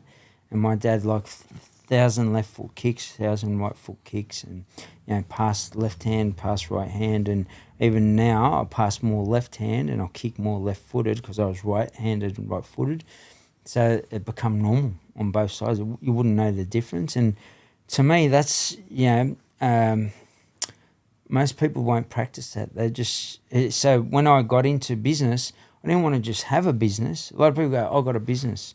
I go, all right, show me your website. And I can tell in 5 minutes, show me your truck if they're a tradie, or, show me your house. There's shit everywhere. And I'm like, well, this person needs to declutter. They don't have the time to declutter or whatever it is, right? There's telltale signs of somebody and how they're built. So I was built of, do it on the spot, get it done as quickly as possible, and exceed expectations. And I think, the father's side, where it come from, the German-Austrian side, it was always around excellence and perform at the highest level and build. You look at the cars that are built and the excellence within them. I think it's just something from that nation that comes out and says, we want absolute class. And class means that you can't just say, I've got a business, or I've got this in my business that you don't have. Now I've got 50 other things. Who do you reckon they're going to hire? Me or you? And the only thing that you'll get hired differently from is those that want a cheaper outcome. And there's a drawing on social media with a horse, and you see the detailed head, and then the body's just, the person who has paid $5 for and that's just a stick thing, probably what I'd draw with the tail going like this at the back. As there's two differences of what you accept within your life. And the same thing, your life's going to be either stickman drawing or really detailed drawing. And detailed means you've just got to be detailed in everything you do. 10 different pillars within your life. I'll give you a couple: personal development, business development, relationships, finances or financial freedom, quality of life. Those 5, I'll give you 5 out of 10. This is what we do for our program. And then we'll ask layered approach questions to each, and we'll get you to practice them and stay accountable to them. And that way you're one of the best things about our community, you're in a community that's all thriving and all wanting that. Not in a community saying, hey, your dreams are, stop it, bro. And even we've got people that will say, I want to be an astronaut or whatever it is, something that others would say would be extreme, would say, what's the first step to make it happen? And that's the difference, and that's the beauty of our community. We all want that person to actually make that happen. That's something that we just don't have at all in society now I think about it. Like, how often do I ever have a conversation where I'm very fortunate, and I surround myself with intentionally good people, and especially my mates nowadays, we're always like, what's the goals 2025? What are you going to do? What are you aiming for? What do you not want from 2024? These are the questions I'm having today. But the next question of what's step one isn't a question that I often hear, nor is it a question I ever ask anyone, because I've never had that muscle memory of even the curious question to ask someone. So love that. Then to provide a whole list of follow-up questions, okay, what do you do from here and there, and how to apply that to life? Like, I gotta be honest, man, I'm already thinking about signing up for the course. it's I'll crazy. put it this way: next time you go with Josh, right, say to him, "What's the first 10 steps to being a millionaire?" And Josh might go, "I don't know," and say, "Do you want to do it together, bro? I'll do 5 and you do 5." And like now you share the load. Imagine being in a community where you're all sharing a load. Hey, I found a great app that doesn't just manage your finances, like budgeting. I say to people, don't budget. And they're like, what do you mean? I said, well, I want you to budget to this. I don't want you to just go and spend your money. That's stupid. But if you have in your head, I'm going to budget and save money until I die, are you thinking about where do you want to travel to? So when I say, how do you manage your finances, that means that you actually want to travel more. Well, if I say, we've got this rule, only spend 10% of what you got. So if the holiday cost me $100,000, I need $1 million. If the holiday costs you $10,000, you need 100,000. 1,000, 10,000. And that allows you to then go, all right, sweet, I can manage my money, not budget my money. Because budget, you're like scarcity. Oh, I'm not going to spend this. I've got an investment for you, like crypto at the moment, because of going public, it's just gone through Bitcoin, gone through the roof, right? But people, because it's volatile and I don't know, you could put 1,000 down, but most people might not even have the 1,000. Put 1,000 down and bring you 100,000 back. If I could tell you that was going to happen, would you do it? Everyone would do it, right? But if you research it enough and you find the people that actually are at the top of the game, and one of those dropped 1.35 million the other day on something, well, he's doing a lot of research. He's dedicated his life to it. I'm on the back end of that. Does that make sense? Yeah. Because that person, say if David Goggins is running, he's got that mindset, and he says, Morgs, do you want to run with me? Oh, no, I can't keep up. Most people would say that. Oh, no, I would, but wait till I'm fit. Can you ask me again, Dave? I'd be like, fuck yeah, bro, let's run. And if he's running, I'll be like, I'm going to push myself. Because that's what he did. He pushed himself at that point in time. So you got to just push yourself to do the uncomfortable shit in 2025, and you're not going to be the best. You're not going to be the prettiest. And you just got to get used to that's, there's people out there doing social media better than me. There's people that have got more money than me, look prettier than me, got a better body than me. Does that mean I shouldn't exist in this world?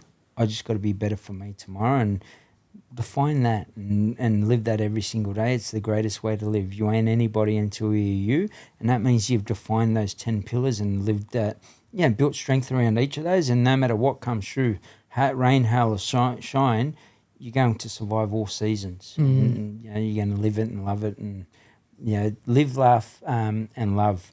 They always post about that. Well, I just don't see that from people. They'll tell you they are, but they're just, scraping up money, buying the designer bags to look good or fit into a thing, or finance on a luxury car that you just barely scraping by. As soon as you get a flat tire, now you're in some trouble.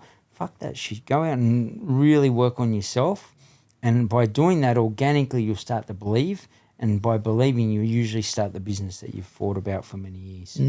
I think living a mediocre life, honestly, it sounds for some people like a life they want to live. It scares the shit out of me. I can't imagine going up, spending the next 50, 60 years just showing up for my paycheck every week, coming home, watching the same show on TV, the 7 o'clock news, the same 7 dinners on repeat every night of the week, driving around a car I can barely afford. Like I'm getting anxiety right now thinking about that. I'm going to give you a crazy example, right? A friend is in the Kangen water, right? And I did a lot of research on it because quality of life. I wanted to live a good thing. And I said, I want to buy one of these units. He goes, you can actually turn it into a business, Morgs. And do I want to increase people's quality of life? Live longer, right? 100%. I was a trainer nutritionist. Brother and sister died by suicide.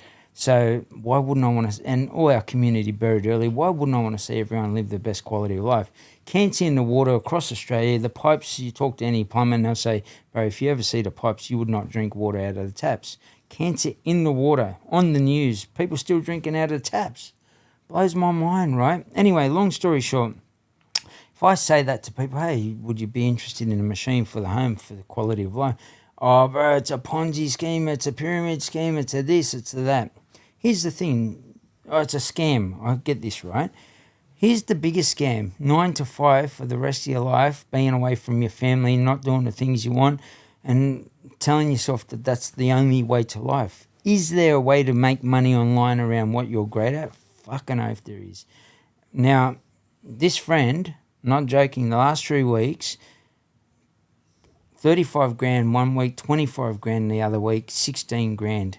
And he'll tell you that, and he'll confirm that on this video. And he shows it on his socials. He's had to work 7 years to get there, but now he's saying, I've got a community, you can come in, Morgs, and I'll help you get there. I'm not going to take 7 years to get to where he got to. He's going to teach me the fast track way to get there. And even if I did that in 6 years, right, or 7 years, say 7 years, would you rather get the 7 years and make 76K in 3 weeks doing something that improves the quality of life? But people want to say, oh, it's a scam, bro, it's a Ponzi scheme, it's a pyramid. Ponzi scheme's illegal in Australia, firstly. Second one's pyramid scheme. Here's the thing about this. He made that 76K, and when you get to a particular level, you get to 6A, 3B, I think he is, right? And he gets 7.5 grand passive every month for the rest of his life. So if he laid on this lounge with me and he'd say, oh, guess what went into my account this month, Morg? 7.5 grand. Doing nothing, sitting there. Here's the thing, legacy. So if he dies, he passes it on to his kid, who then gets the 7.5 grand until he dies. And people say, no, I'm going to go to work and work a hard job, or I could sell these machines that improve your quality of life. But they get caught so much in, it's a Ponzi scheme, it's a pyramid scheme, it's a scam, that they can't even get past that because they don't want to be frowned upon by other people. But you're going to then frown upon yourself because you're in a job you fucking hate going to in peak hour traffic. I hate this shit. And then you still go and do it. Like, it is twisted society.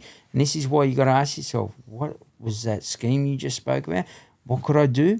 And for me, it was a no-brainer. Once he got to that level, I just went, hey, bro, give me one of those machines and I'm actually going to turn it into a business, quality of life. Let me learn from it. And I learned that the Japanese have them in their hospitals. The Japanese were once studied the Okinawa report around why they live so long. So if they're living long and they're using the machines as part of that process, well, I'm going to do everything I can to do that. Mark Bruce has just posted up about Project 100, how to live to 100. Mark, I'd even say to yourself, get one of those machines. If you want, I'll sell it to you, but get it off any. I say this to people. If you think I'm trying to sell something, get it off somebody else. Get it off the company if you want, right? Don't come to me. I'll help you and turn that into a business and get other people underneath yourself. But if not, like, that's cool too. You go and work your 9 to 5 and you get stuck away from your family. I get to go and walk my dog in the morning if I want, watch the sun come up. And I'm not going, oh, shit, what time is it? I've got to get to work. I'm just cruising down the beach. Would you like a latte to the partner? And what do you want to do now? Oh, let's go shopping. I'm going to shop online. Whatever. Do you want to go to this country? Let's go. Like, book it. What do you reckon he's doing with the 76K? Have a look at his feed, and I'll pass his feed after. He's loving life. And people will just, you can't get out of your own way. Just say, far out, that's what I like. I actually align with that, and I'd love to improve people's life. Go in and become a salesperson for it, and you'll live a different way of life. And 7 years from now, you could be, what would you do with 76K in 3 weeks? And it's not a one-off thing. He's now got like 2,000 people under him because of how he's built it. And I get checks. Literally, I'm walking along. I was sitting there with him the other day, and I got a $1,200 check. And I said to him, "Okay, bro, I haven't even tried, and I got $1,200 check, and I'm getting them every day. Like, how good's this, right? What would that do for you? What would you do then? I ask you, what would you do? Would you travel more? Would you party? I don't know what you do, right? But I know I wouldn't be going into work from 9 to 5. And that's that. Spending 20 years in jail, I came out and said, after 6 years, I had to do the first 6 years because I had to trust myself. Just knock out all old behaviours, all old stubborn habits, all old environments, set boundaries around them. And I didn't. 2 years out, friends came back, the old crew, and I went with them, and they were under surveillance, and we got arrested. And mate, I dragged that court case out for 3 years. So about 5 years after I got out, I was sentenced again on a pretty serious charge, and all of us. And they said, mate, if Jeff hadn't changed his life, you knuckleheads would all be going to jail now. But because he's changed his life, and I want to use him as the base, you're all going to get this. And they got, I think they were in custody, and they got fined or they got something, concurrent sentences. But you just got to get to a point where you stop telling yourself bullshit around what you're accepting in this life. You can make money a different way. You can live a different way. What do you truly want to do with your life? And stop blaming the world. Focus in on yourself, because the perception of the world is how you see it. And if you see it that way, then you're telling yourself that that's okay, and that's on you, no one else. It seems like you have a pretty good relationship with mind, body, and spirit. I get a lot of not anxiety, but when I see people online selling courses and things like this, and you said like people look at it and go, "Oh, it's a Ponzi scheme or it's a pyramid scheme," 100%. Things like. I actually know what it's like to think like that. You know what I mean? Like I see, to be honest, I feel like a lot of it online might be the wrong thing now. I did it with my mate because I was like, he's trying to get me in, and then I started to do the research on the water, and I was like, this is actually good. I'll buy the machine for me, just for me. And he goes, Morgs, let me show you the business model. And then when I seen it, I went, wow, that's unbelievable. And you got to get out of your own way, because I thought he was trying to scam me. Even my own mate, like someone I knew. And he'll probably watch this and go, oh, wow. But it's just a reality. You do. It's human nature, right? Oh, he wants my money. He wants a business sale. But then I started to look at the life he was living. And when he got 6A3B, man, I just kicked in the gear and went, mate, $7,500 passive every single month that I get. And then I pass it on to my partner, my dog, my kids, whoever you want to pass it on to, right? Show me a business. You work for a major brand in town or your company, right? When you die, they don't pay your partner or your kids $7,500 for the rest of your life. No company on this planet that I know of. You can tell me, and people could drop it in the comments, because I'll research that too.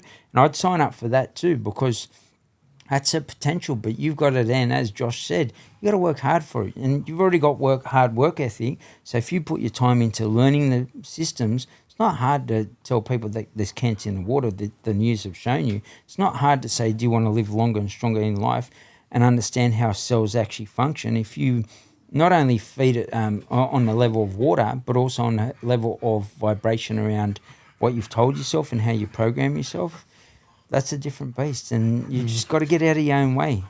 For anyone who's scared to take that leap, right, to Yeah. get a coach in anything, whether it be fitness or health or finance or business or lifestyle, Love that. like, I think that, yes, people look at it like it's a pyramid scheme, and yes, people they're fearful that someone's trying to take their money, but is there a safe road someone can take without having to Absolutely. go all in? I'd say, and it's a great question because people always stop themselves at this point, and that is a really powerful question. Look at the person that you're about to sign up to. Say if they were a fitness coach and they were fat, they're Yeah. a fatness coach. They're not a fitness coach. I'm not signing up to someone who's fat and tell me, I'm going to bring you to your six-pack and your dream body. You're full of shit. Yeah, and we see a lot of people, and this is the problem. A lot of people trying to, put a perception out there. Oh, come sign up with me. I've made $1 million, and next thing they're driving around in their Insta story. Like, don't get me wrong, people billionaires drive Priuses, right? These save the planet type cars. But in general, you can see that the kid's 18 years old and they got their mum's Corolla. Mum, can I borrow the car? And like, bro, you're talking about making millions. There's a misalignment. So you should see the picture of that person, not for that, I hired a Lamborghini or I'm at a friend's house and I'm filming in the backyard. That person wakes up and they're in that backyard every day. They go out and they walk into their garage and the Lamborghini's there. They rip their shirt off out the backyard and the six-pack's there. There's no, it's just photos, and I can Photoshop six-pack. If I rip my shirt off now, I'm shredded, right?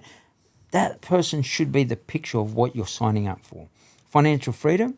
Are they traveling first class, business class? Are they because people don't travel first class or business class without money.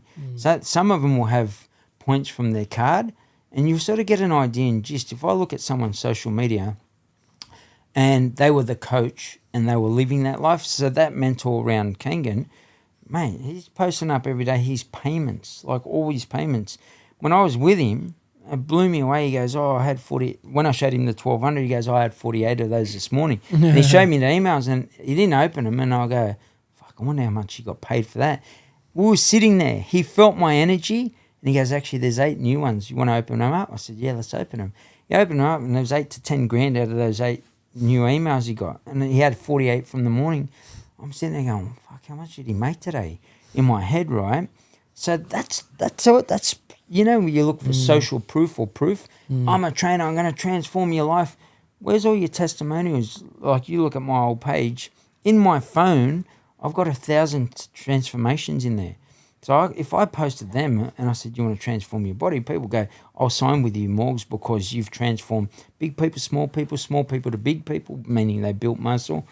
And that's social proof. Like, you've got that, you're watching them.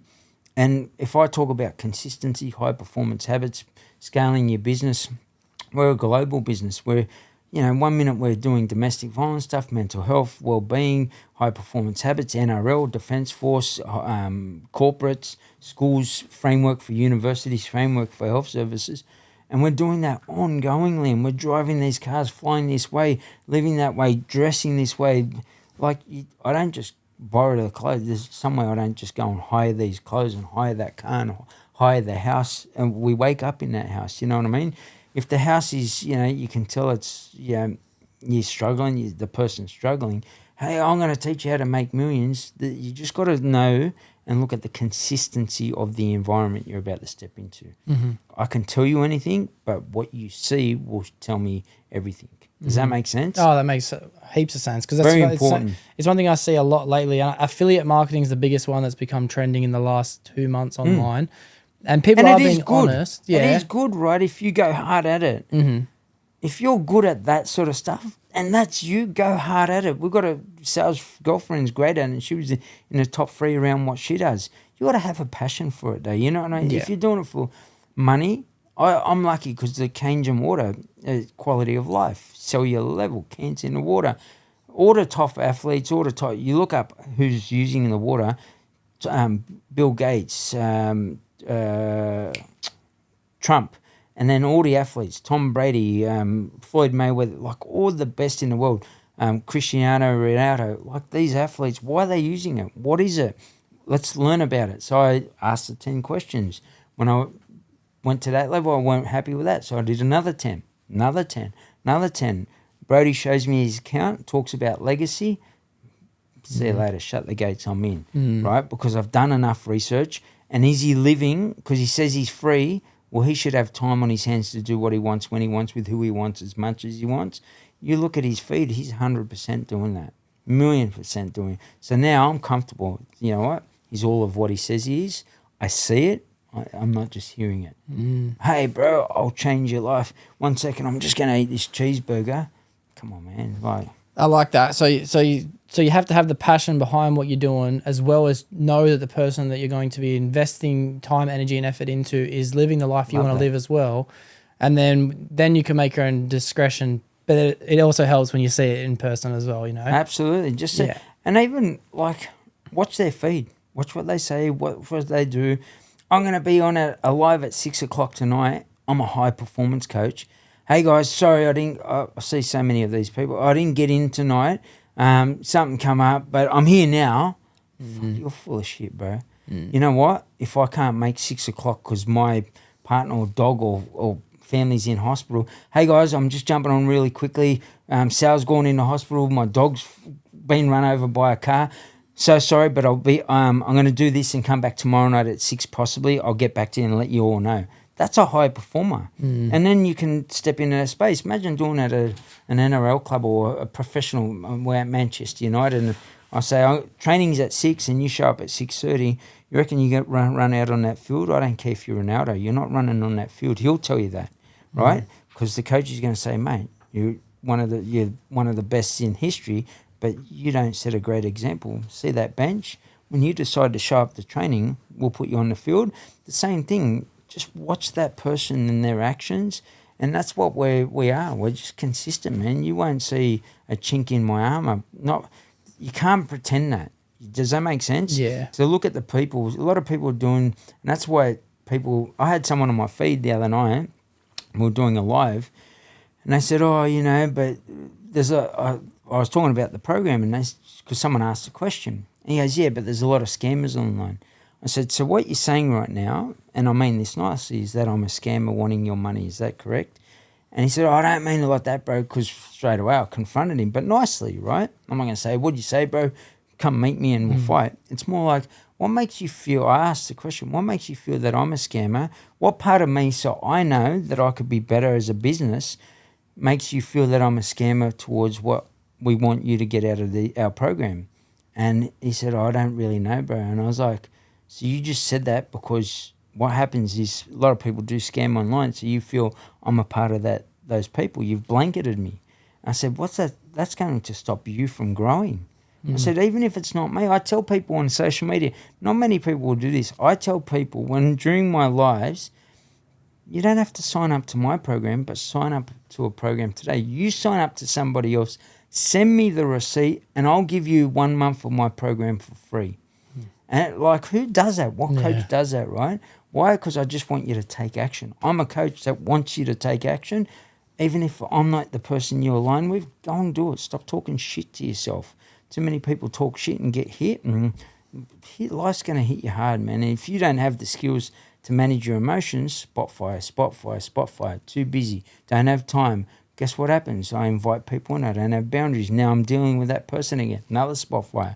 Now I'm going to manage that. Escapism, porn, eat bad foods, drugs, alcohol. Like, it's just a cycle, man. And until people have this realization, have a look at the person. High performance coach, does he look fit? Yeah, I'm 51 years of age, man. I didn't know you were 51 years of age. I'm 51, and my trainer this morning, you know what he said to me? He said to me, James Costick, big shout out to you. He's Australian champion, right? Muay Thai. And he said, bro, you're the fittest 51-year-old I've ever met. It was unbelievable, because we did the pad. We did my round of pads. And that's not me being a big head. That's him saying something through the actions I've taken that then says, here's my business. I'm going to get the most out of you as an individual. I want people to perform at that level for their life. Life's a fucking war zone, man. And if you don't understand that minefield's going to fucking blow you up when you walk out there. But if you're equipped with something that tells you where the mines are, boundaries, values, morals, beliefs, financial freedom, success, and you define all of that, when you walk out, you've got all the tools. There's a mine there, there's a mine there. I'll dodge that, I'll dodge that. And you go through life and it's less stress. People always ask me, how's life, Morgs? I swear my thing is life is bliss. And then there's a chart that actually shows you what part of life you're up to. And bliss is second. Enlightenment is first. I believe I'm at enlightenment, but I've just got to work out a text I can send. Enlightenment, bro. Yeah. They're like, what the fuck is that? Yeah. I love that. I tell you what, I think I know why people are going to consider it to be a scam, and I just realized this myself. Yeah. And it's not your I'm not saying your course in general. I'm saying anyone who's thinking about signing up to anything that they've never tried before, right? Absolutely. And it's the same thing that we touched on with what my friend Josh said about the $1 million.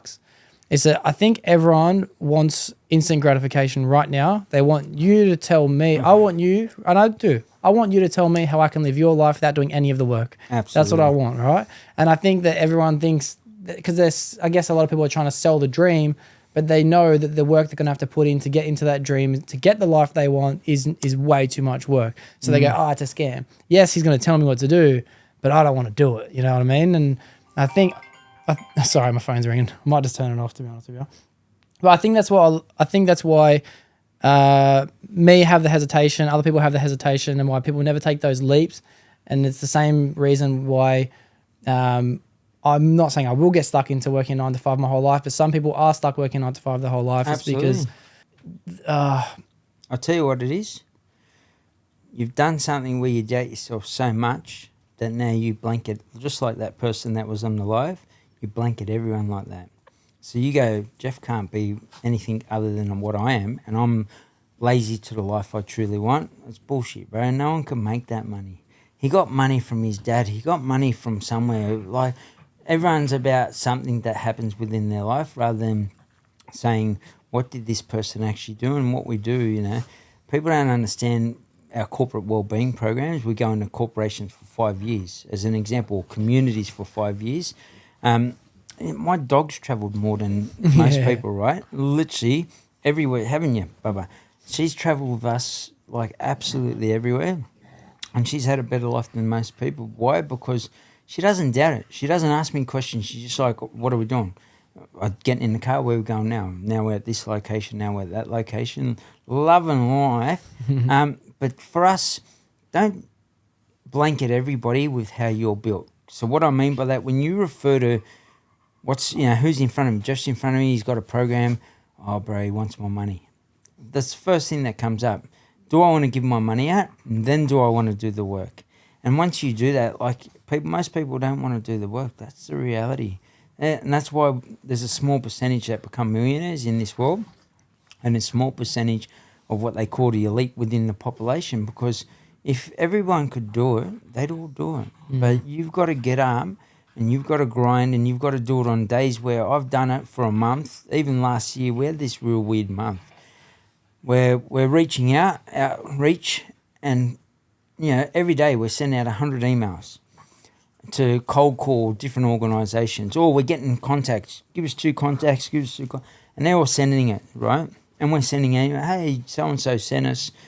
And at the end of that month, or halfway through it, it was beating up on me because no one was responding. And I'm like, far out. Maybe we've got to change our tack. But it worked for so long beforehand. Imagine doing that ongoingly for year after year after year, which is what most people do. During your formative years, you're told, don't do that. Then when you get into school, don't do that. When you go to university, don't do it that way. When you go to your first workplace, don't do it like that. Your partner, don't do it like that. Oh, don't treat me like that. There's a study that was done, and by 22, most people's creative side is really dumbed down and numbed down. You've got to get out of your own way. That's probably the best way of putting it, where you say, you know what? I don't have the solution to my problem to get out of my own way, and this person has the body I want. This person has the life I want. This person has the car I want. This person has the girl I want. Now, whatever it is that they've got that you don't have, and you see that consistently for an extended period of time. And I'm talking years on. I've done it for years, 7 years. You can go back to post one, and post one's like post now, and you're shaking your head, and that's someone that you can trust in that space. Do you know what I mean? Like, and I always say to people, even through my program, my management say, don't say that. I say, if you come into my program, do a month, but you got to show up for the month, and you don't get something out of it, tell me and I'll give you your money back. But I'll know whether you show up or you don't. And when you show up, I guarantee at the end of the month, everyone that comes in the program goes, fuck, I wish I came earlier. Because no matter what you do, you're changing. I can guarantee it. And what you're not changing, you're choosing. Yeah, I love that quote. I've heard that lately, what you're not changing, you're choosing. And to be honest, like how long have you been working on the business that you've got now? So 7 years ago, you probably didn't start as soon as 2010. Sorry, not 7 years ago. Let's say, how long ago would that be? That'd be 15 years ago almost, since 2010. How long has it been coaching people in business and lifestyle and things like that? I'd say it was when I was from 12 years of age, when I got out on the streets. I was running with crews. We had a crew back then, Partners in Crime, the graffiti crew, and that just taught me management. That taught me effective communication. That taught me conflict resolution, like so many from that age. And then being in jail, man, it is the most volatile environment. You put your milk in the wrong place and you get a knife in your neck, and some people died over milk or laundry. Like, Jeez. So to understand that at its highest level, you reckon I'm not operating and conscious of what could come of a situation? And it's not that dire in life, but it can be. Like, when I say that, you're not going to get stabbed in the neck in life, right, from your own actions, but what you can do is die inside. And you can die young. Like, you can die at 18 and be a shell of yourself walking around, if you're even walking around, isolating yourself. There's so many kids now that don't even believe in themselves, isolated in the bedroom, and the gaming side of things is all they're doing. And it's more because they're scared of going out in the public, you know, being bullied or something of that nature. Even if you're in the gaming, the young kids out there, fuck, I'll give you a challenge. I'd fucking show up and become world champion at gaming. That's what I want to be. But then you're like, what will happen is we don't even believe in ourselves, so we accept that we're 586th in the world. Fuck that, I'm winning. Gold medal or nothing. And at worst, you're going to end up in a way better position than you were. Does that make sense? Yeah, if definitely. I say gold medal, what is gold medal standards for you? Because if you do that in your business, in life, in relationships, in finances, you're learning. A lot of people like you earn good money by the sounds of things, right? And you had a great year, but what did you invest it in to then make you more money? Makes sense? Most people don't even do that. So I say to them, what are you investing in? And they go, I've got to pay my house off. And I go, based on your current payments, when would you pay your house off? 70. All right, cool. So for now, what's that mean financially for you? I earn $1,000 a week. $850 goes towards house, car payments, this, that, and the other. Do you want to do more than that? What if, and they're like, I'm pretty comfortable and happy. What if you could pay your house off in 2 years, and the money you got from your job, you then put into a business that earns you 10x, 100x, 1000x, sometimes million X? Don't know, because each person's different and they're unique. Look at Spanian. When he started, he was talking shit about getting off drugs and shit like that, right? And everyone's like, burn it. You look at them old videos, hey, you're a junkie, you're this, you're that. And the bloke's fucking gone out and people, hey, shut your mouth, you're not Australian, you're like every name under the sun to him, and he just keeps rolling out. And I checked the other day, 955,000 subscribers. And if you tell people I'm going to have 1 million subscribers from his jail cell while he's taking some drugs, they'll be like, oh, bro, you stop wanking off, right? And now he's making money from that. He's got his 2 kebab places. He's going to open another one. You know what I mean? Like, he just took action. Everyone spoke action. There's a difference. Take action. As a bank robber, I had that quality because you don't get a choice. You pull up, the car pulls up, you're running in that bank and jump in that counter. And if you don't, you pause for a moment, you get squashed in that screen and your fucking life's over.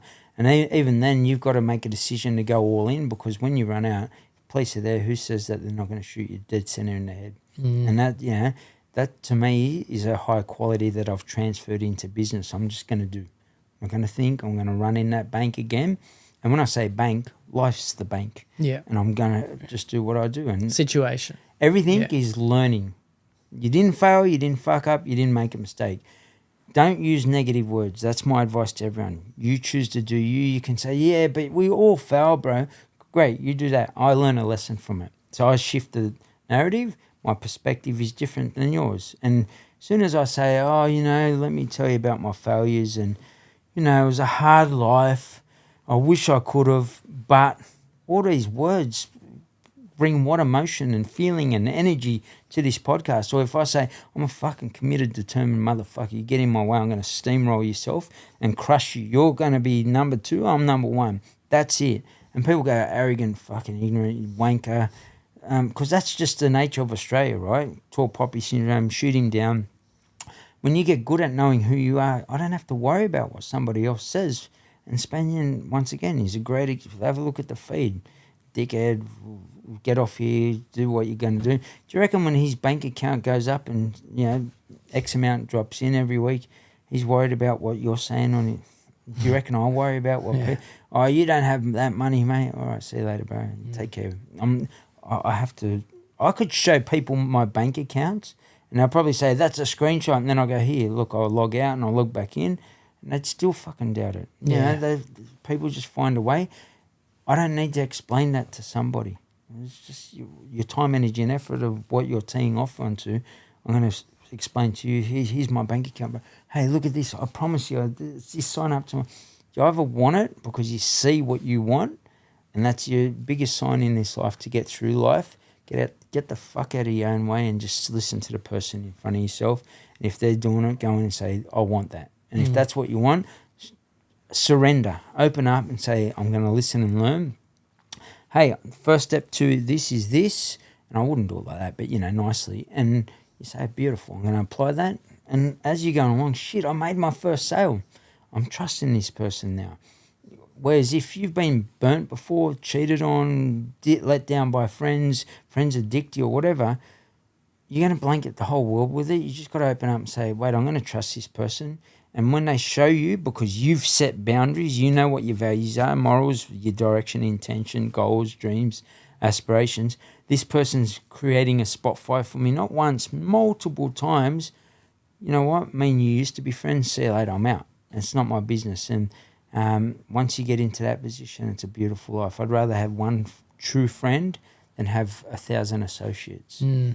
With this intentional lifestyle that you're choosing to live, like how much sacrifice comes in the decisions you make? Like I understand that, like you're living a life of example, and from what it sounds like, you're not even telling people, I want you to sign up to my course. You're just like, I'm happy either way. You know what I mean? Like I'm in shape. I'm 51. I look like I'm 31. I'm driving around in a car. I like going to travel to places. If you want to live like me, I'll teach you how to do it. Right? Love it. But in your own life, how much sacrifice do you make as opposed to like how much fun do you get to have? I'd even shift that word, because you just said sacrifice or fun you have. I'm not focusing on a sacrifice. I'm not giving up nothing. I'm just heading towards what I want. Makes sense? Oh, So I like that. whereas a lot of people will sit and say, what do I need to sacrifice? I've got to give up those friends that I grew up with. Fucking your friends are causing you a million spot fires, you knucklehead. Your partner is treating you, talking down to you, and you accept that. Why? Because you were broken when you were a kid. So now, even though I love you, so, oh yeah, this is my partner. Anyone can tell you love you. Yeah. You know what I mean? Like, tell yourself that you love yourself. And when you understand the words that you use, so I'm not sacrificing anything. I've gained everything. So people go, oh, you're scared to lose your friends. I didn't lose anything. I gained freedom. Yeah, and I'm looking at the other side. And if I gain freedom by being intentional and directional, those that are close to me that want that will stay there. I go, I'm coming with you, bro. Or you do you, and I don't want that. I want to go and snort cocaine. I've got plenty of old friends who realistically are associates, because when I got locked up, didn't come visit me, didn't look after my family. And then now do I have to worry about them because they're not coming for my ride? That's not my business. My business is the internal. I control me. I don't control you or my partner, my friends or family. but what I choose to do will bring and dictate my environment. So as I do that, I start to go into these different environments, and people striving for the same thing, and that's a magical space to be in, because it's okay if you want to snort cocaine or you want to bender. I'm cool with that too. You want to commit crime, cool with that. If you want to be toxic or accept toxic, that's your choice. I'll clap everybody who chooses that way, because I can't convince the world to be who you should be. You got to do that for yourself. And it's not about sacrificing anything. It's about gaining everything. I love that, because I hate the word sacrifice, bro. And I'm only using it because I hear it so much online. You have to, and to be honest, remove it from your vocabulary. I'm getting rid of it, dude. I'm getting rid of it. I've never thought of that. That's for a tip for everybody. What words would you, I wish I could do that. Oh, but as soon as you say but, you're enabling the narrative that you've set for your life. Oh, but that Kangan stuff, bro, that's a scam. Well, tell me any workplace that gives you a legacy. Like, go and look it up for yourself, right? To me, that's insane that they're going to pay. If I get to 6A3B ranking, which is you go through, I don't know how many clients you meant to get at that point in time, right? But on the this tells you why I got into it. It was quality of life. But when I seen that, I go, I'm going to look up. I'll ask him, and he'll tell me anything and everything. He's an absolute gun coach, and he'll say to me, right, build your team, and your team will spread out like a cobweb, and that cobweb will bring you those $1,200 checks every single day and some. And I'm not convincing you to, hey, this water will make you float in the air and you'll $1 million will end up in your pocket. It's just to improve your quality. You either want it or you don't. But you can turn it into a business for yourself, and all you're doing is selling. People then go, oh, what do we need water, bro? Well, you want to drink cans out of the tap, or do you want to drink water that's actually been filtered to a point where even the antioxidants level are through the roof, and the studies have been done around it, and all the studies are there within the system and the program once you're in there. Like, it's just, people just got to get out of their own way, man. Because, I think, say to get the six-pack you want, right? You got to make, people say the sacrifice of giving up fast food. But whenever I get into and it's like I'm in a bit of a steady incline now with health and fitness is coming back into my life, I think to myself, I'm not giving up and I'm not sacrificing fast food. I don't want it, and it's that's why I struggle with that word. It's and I said I've only ever done what I want. Like, I want to know the value and benefit. Remember the VB? You got to what's the value and benefit of you not eating that food? Heart disease, diabetes, and cancer. And people don't even know what stops that. What's it feel like? Go to the cancer ward and see if you want that. I'm going to just drink this Coke, stuff it, and bang. I'm going to eat the burgers. I'm going to eat they taste great. I'm not saying they don't. And I want it just as much as you. But if I go 80-20, 80% from real foods, from the land, as Aboriginal people once did, because they were shredded in the ancestral photos. I said, what they do, they ate from the land and they moved as much as they can. 20% of the time processed, right? Over time, it's become 95-5. And it's not because, it's just what you said. I identified what I don't want. I don't want toxic in my life. If I say I'm Jeff Morgan, I'm toxic, I'm stressful, I'm cancerous, I'm destructive.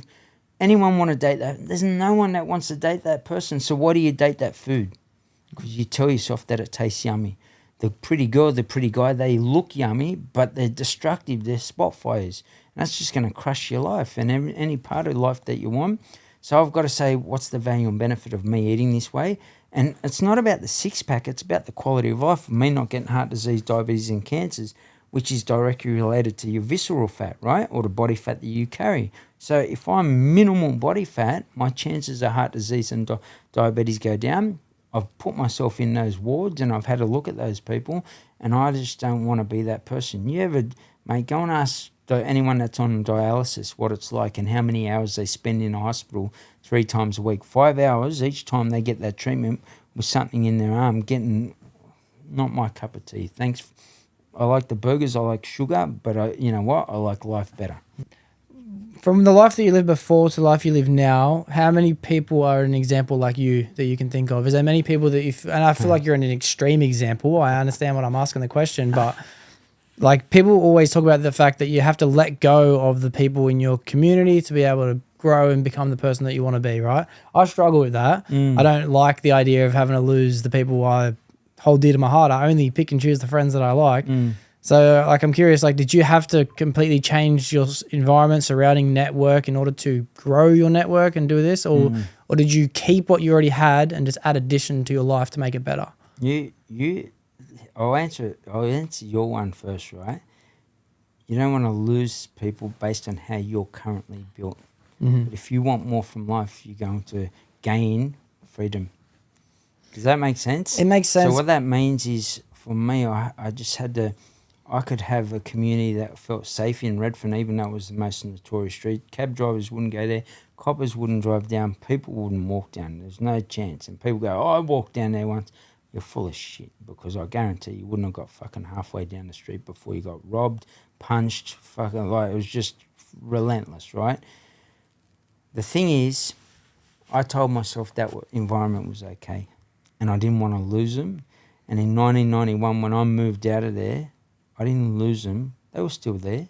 They were still, in my eyes, friends, family, community, Aboriginal people that I connected with. Strong family, strong army. That's how I saw it, like literally army.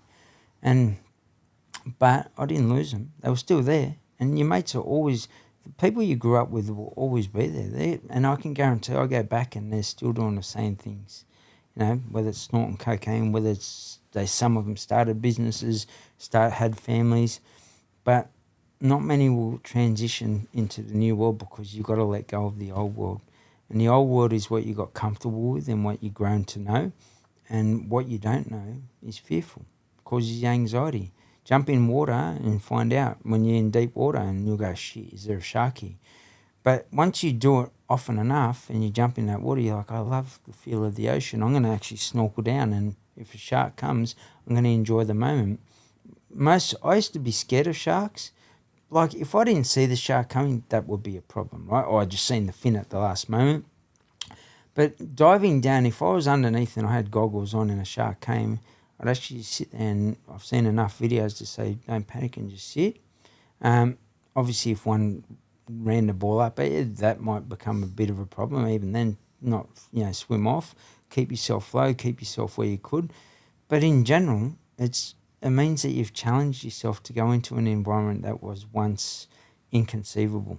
There's no way I'm diving with sharks. But you go with a shark. We dove with sharks in Dubai. And I can tell you, like, literally, it was one of the most serene experiences I've ever had. And I was like, I felt like it was when you die, that's what it would feel like. There was no noise. You could just hear yourself breathing. And you could just see these things without making a noise just come by you. And you could see their eye, they look at you, and you're like, whoa. I can actually see the eye turn and look at me. But I think they're just protecting themselves as much as we would us. If they swam into our zone as best we could, probably try and kick it or whatever it would be. The reality is, you just got to put yourself in those environments, man. Me putting myself in banks got me to a point where I have no fear to do anything, because if you can do that, you can do anything. What would it be, and I'd challenge everyone out there, what would it be that you could do that would challenge something? So if you don't want to jump off and bungee jump because you've got a fear of heights, go and do it. Like, go and do it today and get there. Jump out of an aeroplane. Do what makes you feel that nerve, but do it anyway. And Mike Tyson always said, do the things that you hate doing, but do them like you love them. That's where tenacity for your MACC, mid-anterior cingulate cortex, grows. And that tenacity, actually, that part of the brain grows. And once you do that more often than not, you can do anything in life. Priceless. Yeah, I love that. I've taken a lot out of this episode, man. And to be honest, we're almost at the end of what's going to be the podcast, and I'm spewing. I feel like we've only touched the surface, bro. I feel motivated. I feel like, and to be honest, I'll tell you the one thing I'm taking the most out of this conversation, and I don't know if everyone else will. I know my brain works differently to everyone else, but I don't think I'm taking enough action. You know what I mean? And there's not enough. Everyone does. There's not enough habits. It. So I'm going to ask you, and I knew you'd say that. This is how good we get at what we do. I know what the person's going to say when I ask them the question. When I'm in conferences, so I will tell you, business partners, when they come and watch me, I ask a question because I know what your answer is going to be. So my question to you is, what's the first 10 steps that you would take? Even just tell me the first step that you would like to take around whatever it is that you want to do in your life. Say you got a business idea. What's the first step that you take today to actually do that? What would it be for you? First step I think I'm going to do is I'm going to write myself why I want to do it. Love why. that. Yeah. Because if you don't have a why, you don't have a purpose. And then you don't have a vision to create. What vision are you going to create behind what why? You see the haka? That's behind their why. Their nation. I'm going out on this field. This is fucking war. And you get in my way, I'm going to Jonah Loma you. I'm going to run the fuck over the top of you so hard. And like anyone watch the haka, even if you're not in the sport, and watch the passion. It's in their DNA. Come on, Dad, come on. And like the face, the expressions, and that's your why. When you got a why that deep, man, you're going out on that field, and anybody that gets in your way, bush, you're out, man. Because this is my way of life. It's me time. And most people don't do me time. They do everybody else time because they don't want to do the hard work that they need to do to get from where they are to where they want to be. I've got 2 questions I'd like to ask you before, and if I think of a third one, I might quickly squeeze a third one in there, right? The life that you lived before, which is the life that I feel like people have painted a picture of you online about, it's like, what's the word you use? Hood superstar? What's what you say it was? Whatever. Hood superstar. Hood superstar. Like I've heard that, and I've noticed that it's the title of videos on YouTube, it's the title of these things, and I think it's incisive, it gets people's attention, it draws people in, but the quality of the conversation I've had in person is a lot more deeper than that. And to be honest, I don't even really care. I want to know how to make life better instead of those conversations. It's something we've become conscious of too. So we want to get out of criminal hood superstar or whatever it is. We want to get into business. Yeah. And what is your business? What do you want out of life? What is the meaning of life to you? Who are you? And people go, I'm a nutritionist. No, that's fucking not who you are. Who are you? Like, are you strong? Are you committed? Are you determined? I can't determine that. Only you can. But what we'll do is I'm PTSD, I'm depression, I'm a nutritionist, fuck all that shit. Get in and say, who do I want to be? And start to work on that. I want to be a strong person who's got strong boundaries to make sure I'm committed to the life I want. That's who I am. It makes sense. And then what are the actions?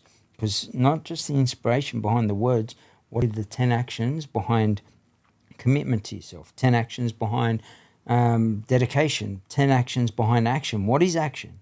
Does that make sense? Yeah. And now you got depth, substance. And you ever meet somebody and they go, hey, how are you? And I mean it nicely, they're a bimbo, they got no substance to them. They might be beautiful. And I'll like, this might not hit well with people, but the reality is most men or women will just want one thing out of each other in that situation. And I know it sounds bad, but that's just the fucking truth. And if that person had more substance, now I want a relationship, and maybe even more so, build a house, have kids to that person. That's a different combo. Be that person for yourself. Be the person you want to marry within your life. I heard a quote that said, if I met me, I'd buy me a beer. And would you buy that you currently a beer, or have a kid to, or want to spend life with that person? And you go, fuck, you're full of shit, bro. And like, that's what I did to myself, And I wouldn't be you. Like, I was a shit father. That's the reality of it, right? And I paid the price for it. All I can do now is learn as much as I can and try and earn that as quickly as I can. And I'll do that weekly. How to be a better father, how to build better relationships, what are boundaries, how can I talk to my kids, how do I get past that, and from specialists, psychologists. And we've got that beauty now of YouTube to be able to access that. How to have conversations with kids and listen rather than just respond from, what you're hearing. A lot of times we just respond from our values, which means that if it's not from our value, we'll respond and say, bro, that Kangen water's a scam, bro, because that's how you're built, right? So as soon as I tell you anything else, you just, bro, it's a scam, bro, come on, bro. Even I say, bro, he's making 76K in 3 weeks, plus he gets paid $7,500 on top of that. Organic, do the maths. You got to just get out of your own way. Yeah, it's crazy. And the question was then, like, if you live the life of the past, right, and now you're living the life you are now, and it's all about moving forward, and that's the conversations I want to be having. how long ago does the life that you lived before feel like in your perspective? Because to me, it kind of feels, mind you, I'm only 26. Like, I don't know what it's like to be 51, but it feels like the life that I lived when I was, I'm going to say the word drug addict and just wasting my life, going out of control. It feels like it was yesterday. You know, it really does. Even though so much has happened in the time I've spent trying to self-progress, it doesn't feel like that long ago. You've lived two completely different ends of the spectrum now. Does it feel like that was a long time ago? Or does it feel like it was just yesterday? Good question. Probably a long time ago, to be honest with you, man. Because even, you know, the partner says, I just don't see you like that, and I just don't see myself like that. Do I want to be violent to anyone? No, ever. But if you came in my space and I was in the incident at Bondi, I'm picking up a bollard and smacking you over the head, and I mean that nicely. Why? Because you can kill me or my partner or the lady next to me. Everyone would, I'm sure they'd want me to smack him over the head, right? So that's the only time the old me will ever come out. So it's so far gone that it's, and you've got to change all the behaviours, going back to your question, of what doesn't serve you. So you've got to ask yourself, what doesn't serve me? What will serve me? What's the polar opposite too? Money over here, how do I make it over here? That's destructive. This is constructive. Will this get me locked up? I can sell, bring a shipment in and make me $20 million worth, but I can also serve 20 years or life. So ask yourself in the context of life, am I going to work through this and pay my house off for 7 years when I could pay it off in 2 years? What can I do to pay it off in 2 years? Make sense? Yeah. No, that's a difference. But the scheme of, it's definitely gone, and you've got to let go of the old you. Yeah. It's okay Well, I think I ask questions like this a lot, even off camera to podcasts. I ask older tradies, I ask people I'm always around, and I feel like a lot of people feel like it was only yesterday that they went through their divorce with their wife, right? And it's been like 10 years. Do you know 15, why? Because they haven't dealt with it. Exactly. And I haven't pulled it out of their invisible backpack and put it down and said, how do I control my emotions? How can I build myself better? Your wife's not leaving if you're treating her good. That's it. If you're built well and you're respectful and you're honeymoon period, what fucking honeymoon period, bro? You're married to the person, make it work every single day and light that shit up every single day. The way you tore each other's clothes off in day one, do that in year 5. When you walk in house, grab her, throw up against the door, and I know that might sound a bit graphic to people, but as if your partner's going to go, fuck yeah, how good is this, right? Because that was day 1. That's what you did. Do it at day fucking 3,000. 300,000, because that's what you want to do. Even when you get older, I don't know, you throw your old 60, 70-year-old self up against the other person, they might go, hey, wait a second, the bones. But, I remember when and it will feel like yesterday, but do the shit that lights you up in life, man. Yeah. Do it often and consistently, and the people around you, if that was your wife or your husband, they're going to say, this is someone I can trust. And the same thing in business. If Jeff's doing that consistently, this is someone I can trust. And that's, a beautiful way to live life. That's that's living, not existing. Yeah. And I feel like that's a good example. And you've definitely helped put precedent into my belief system that if say it's been a 10, 15-year endeavor, you feel like it was a long time ago. Other people feel like it was only yesterday they've gone through this because they haven't done the steps and the work, and they've progressed and they've learned and they've dealt and they've all these things. It teaches me that people say life is short, but I feel like if you're trying to do as much as you can to be better, life will literally feel like the longest thing you can ever do, Because you're just doing the same thing and nothing's changed. If I've done 301 thing every day, I've done 365 things. I've been out for 14 years, do the maths, 3,600. I've done 20,000 things since day dot when I got out. And let me tell you, I'm doing more than that. I'm doing what I call a Power 100 every morning. I try and add something new every week or even every day. Now, 10 things, I do a later approach. Let's say I'm doing 5 things every single day times 14 years.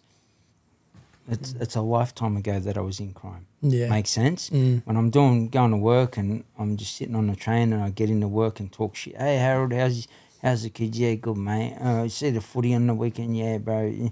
But nothing shifts and change. Oh, what happened? You over Mary now? Nah, it's been 15 years. Oh, yeah, lunch break. Hey, Bob, how are you again? Let me tell you about Mary again. Fuck, just painful. Yeah. Who I wants think to I be think in that pain? you've had one day, in my opinion. If you've had the same day every day for 10 days, you've had one day. If you've had the same day every day for 100, you've had one day. If you repeat life for 75 years, Rob Sharma said this, not me, and then call that life, fuck, it wasn't really life. So if you just wake up, go to work, and then your weekends are escapism and go, sure. Now, I'm able to, on Monday, go to fucking Asia. Come back on Friday, let's go to Kakadu, all right, let's go. You want to drive out bush? Yeah, let's do that too. People would be like, oh, we can't all do that, Morgs. Yes, you can. You're an expert in something. And if not, you can become the expert in something. Even as a younger age, you're already gone into the trade field and you're doing great things, asking people questions. Ask questions. And I usually have 7 questions. I'll ask someone 7 questions. When did you get into trade and what got you into it? Oh, this. What's been the biggest lesson and blessing that you've got out of this industry? What would be the one thing you tell me not to do? Make sense? And ask those 7 questions. Now ask the next bloke, then 1 year later, 7 per day times 365. Do the maths. 21,000 things that you've learned in that, 2,100 things you've learned in that year, right? Tell me what's going to happen to your business, your life, your finances. See you later. Having an open mind day and just walking around with an open mind. 100%. That's what we're here for. But you're not going to be the best, so ask the questions. You're not going.